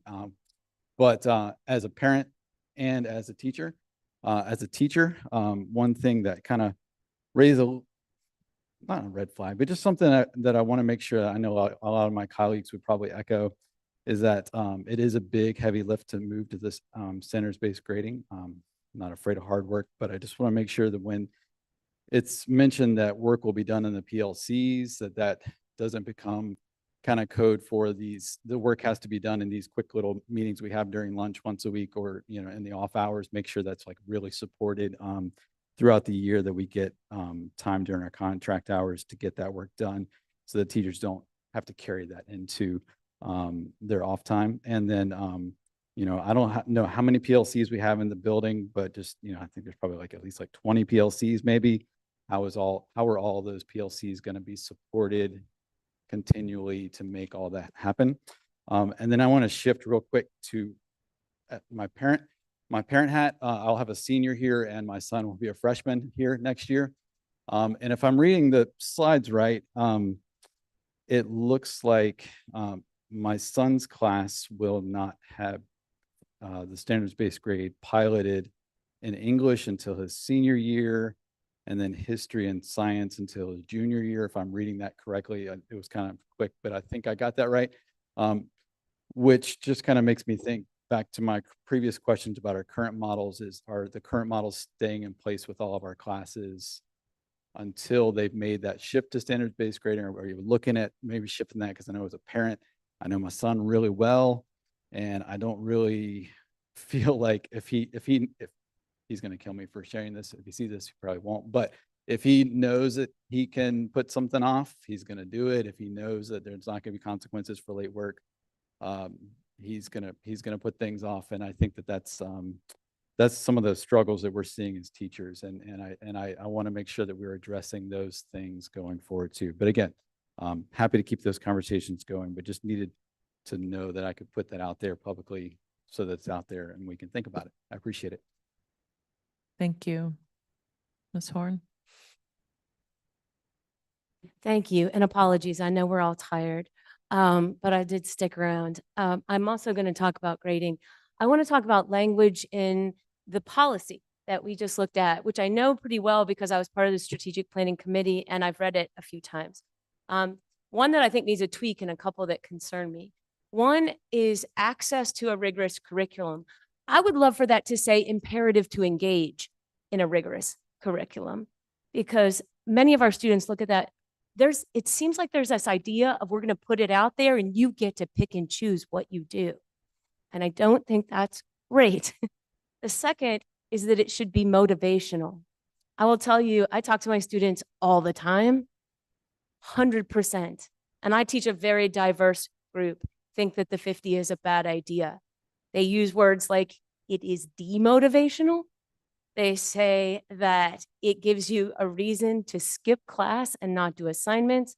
And a couple students even said it's evidence that adults think we're dumb.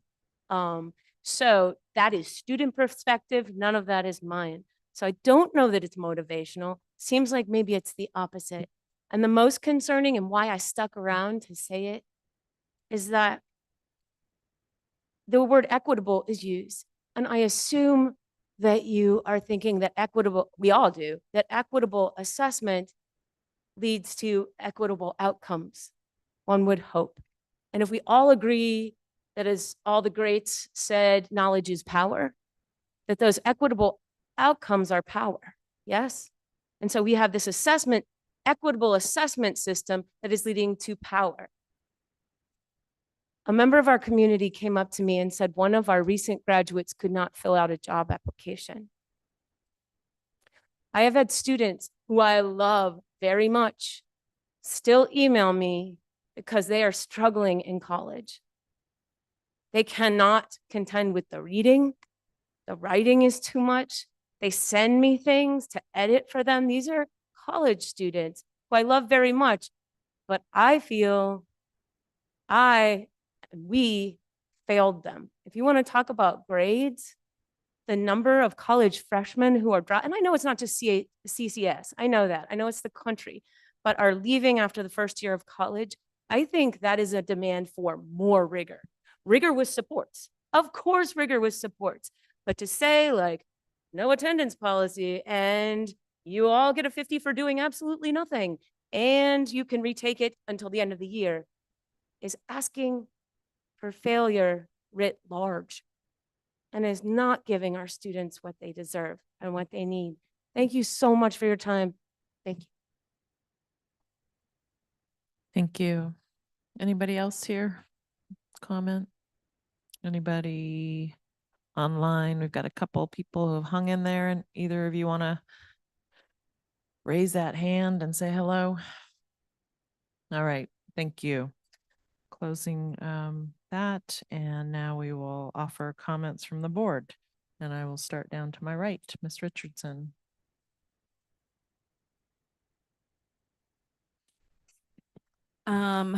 I just want to say I made it.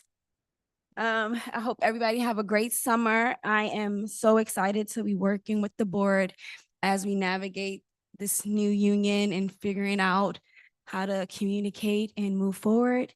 And I can't wait to attend my son's graduation at Buford. We'll be here at CHS. So I'm excited for all the graduates, and that is it for today. Ms. Dooley? No, I echo those sentiments of appreciation for colleagues on the board and in the division for doing this work. I think we've got some clear ideas on how to implement process and procedures moving forward to have good outcomes and success for our work and the division. And I think these weeks are the payoff for all of this work. Getting to see families and students celebrate is pretty awesome. So looking forward to the Buford promotion ceremony and then especially the CHS graduation next week. Thank you. Ms. Cooper? I just want to thank everyone for coming out and speaking and bringing their perspectives about the youth resource officers in our schools. Thanks for all of the emails that we receive. And just like being in the community and being able to talk to folks about their feelings about the school system and what are their thoughts around feeling safe and just being able to get that feedback. I also would like to say thanks to the teacher that just spoke about her comments, because some of the same things that she just spoke about is some of the same things that I'm seeing with some of our youth in the community where I live and serve.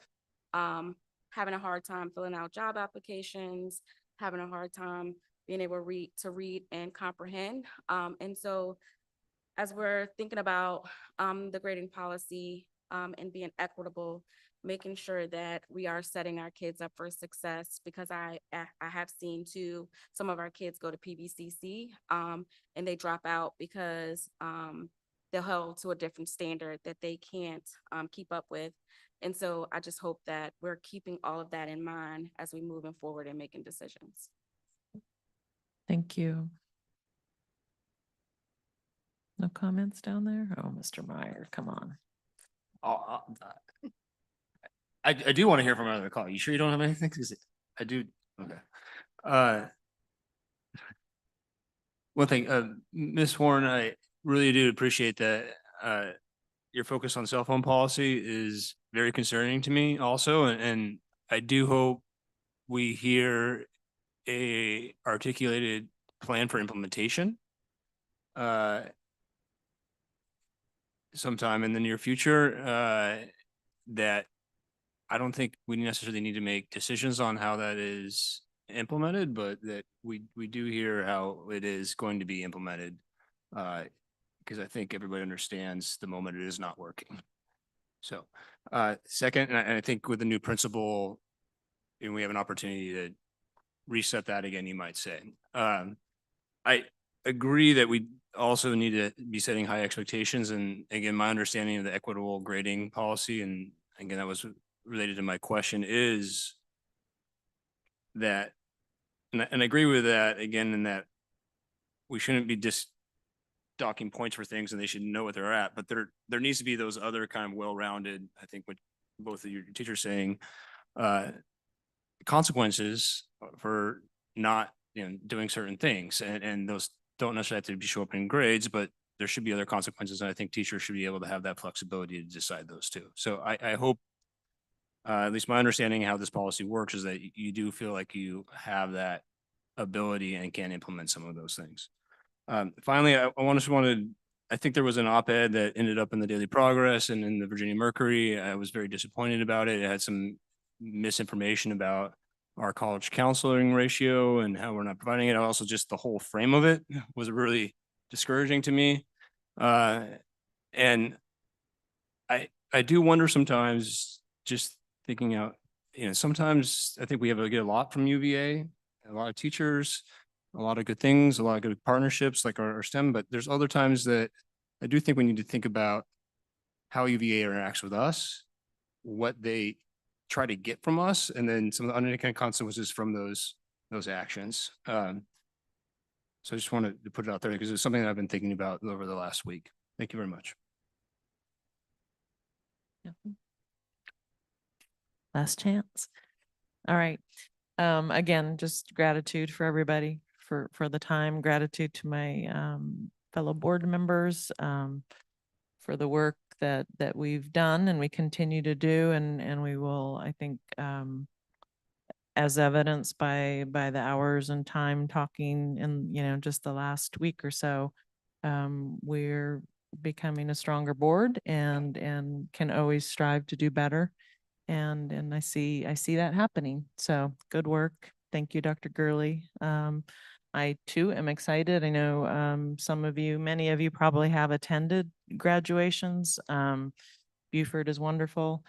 There is a special feeling about standing on the stage for the Charlottesville High School graduation. And it is definitely a highlight to see the smiles and to hear the parents and everybody as people engage and step off into the world.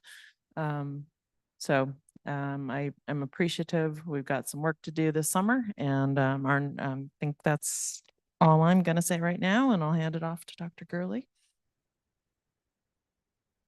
I'll be very brief.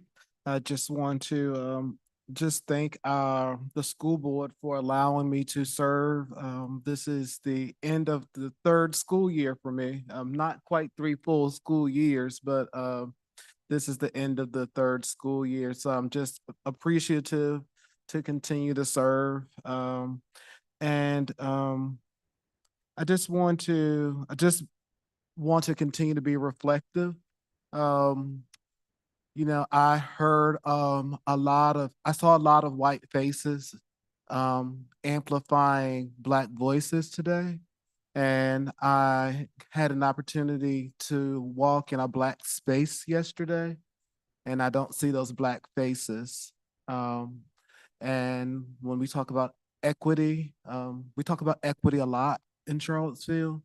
And the first thing I said when I came here is that equity is a verb.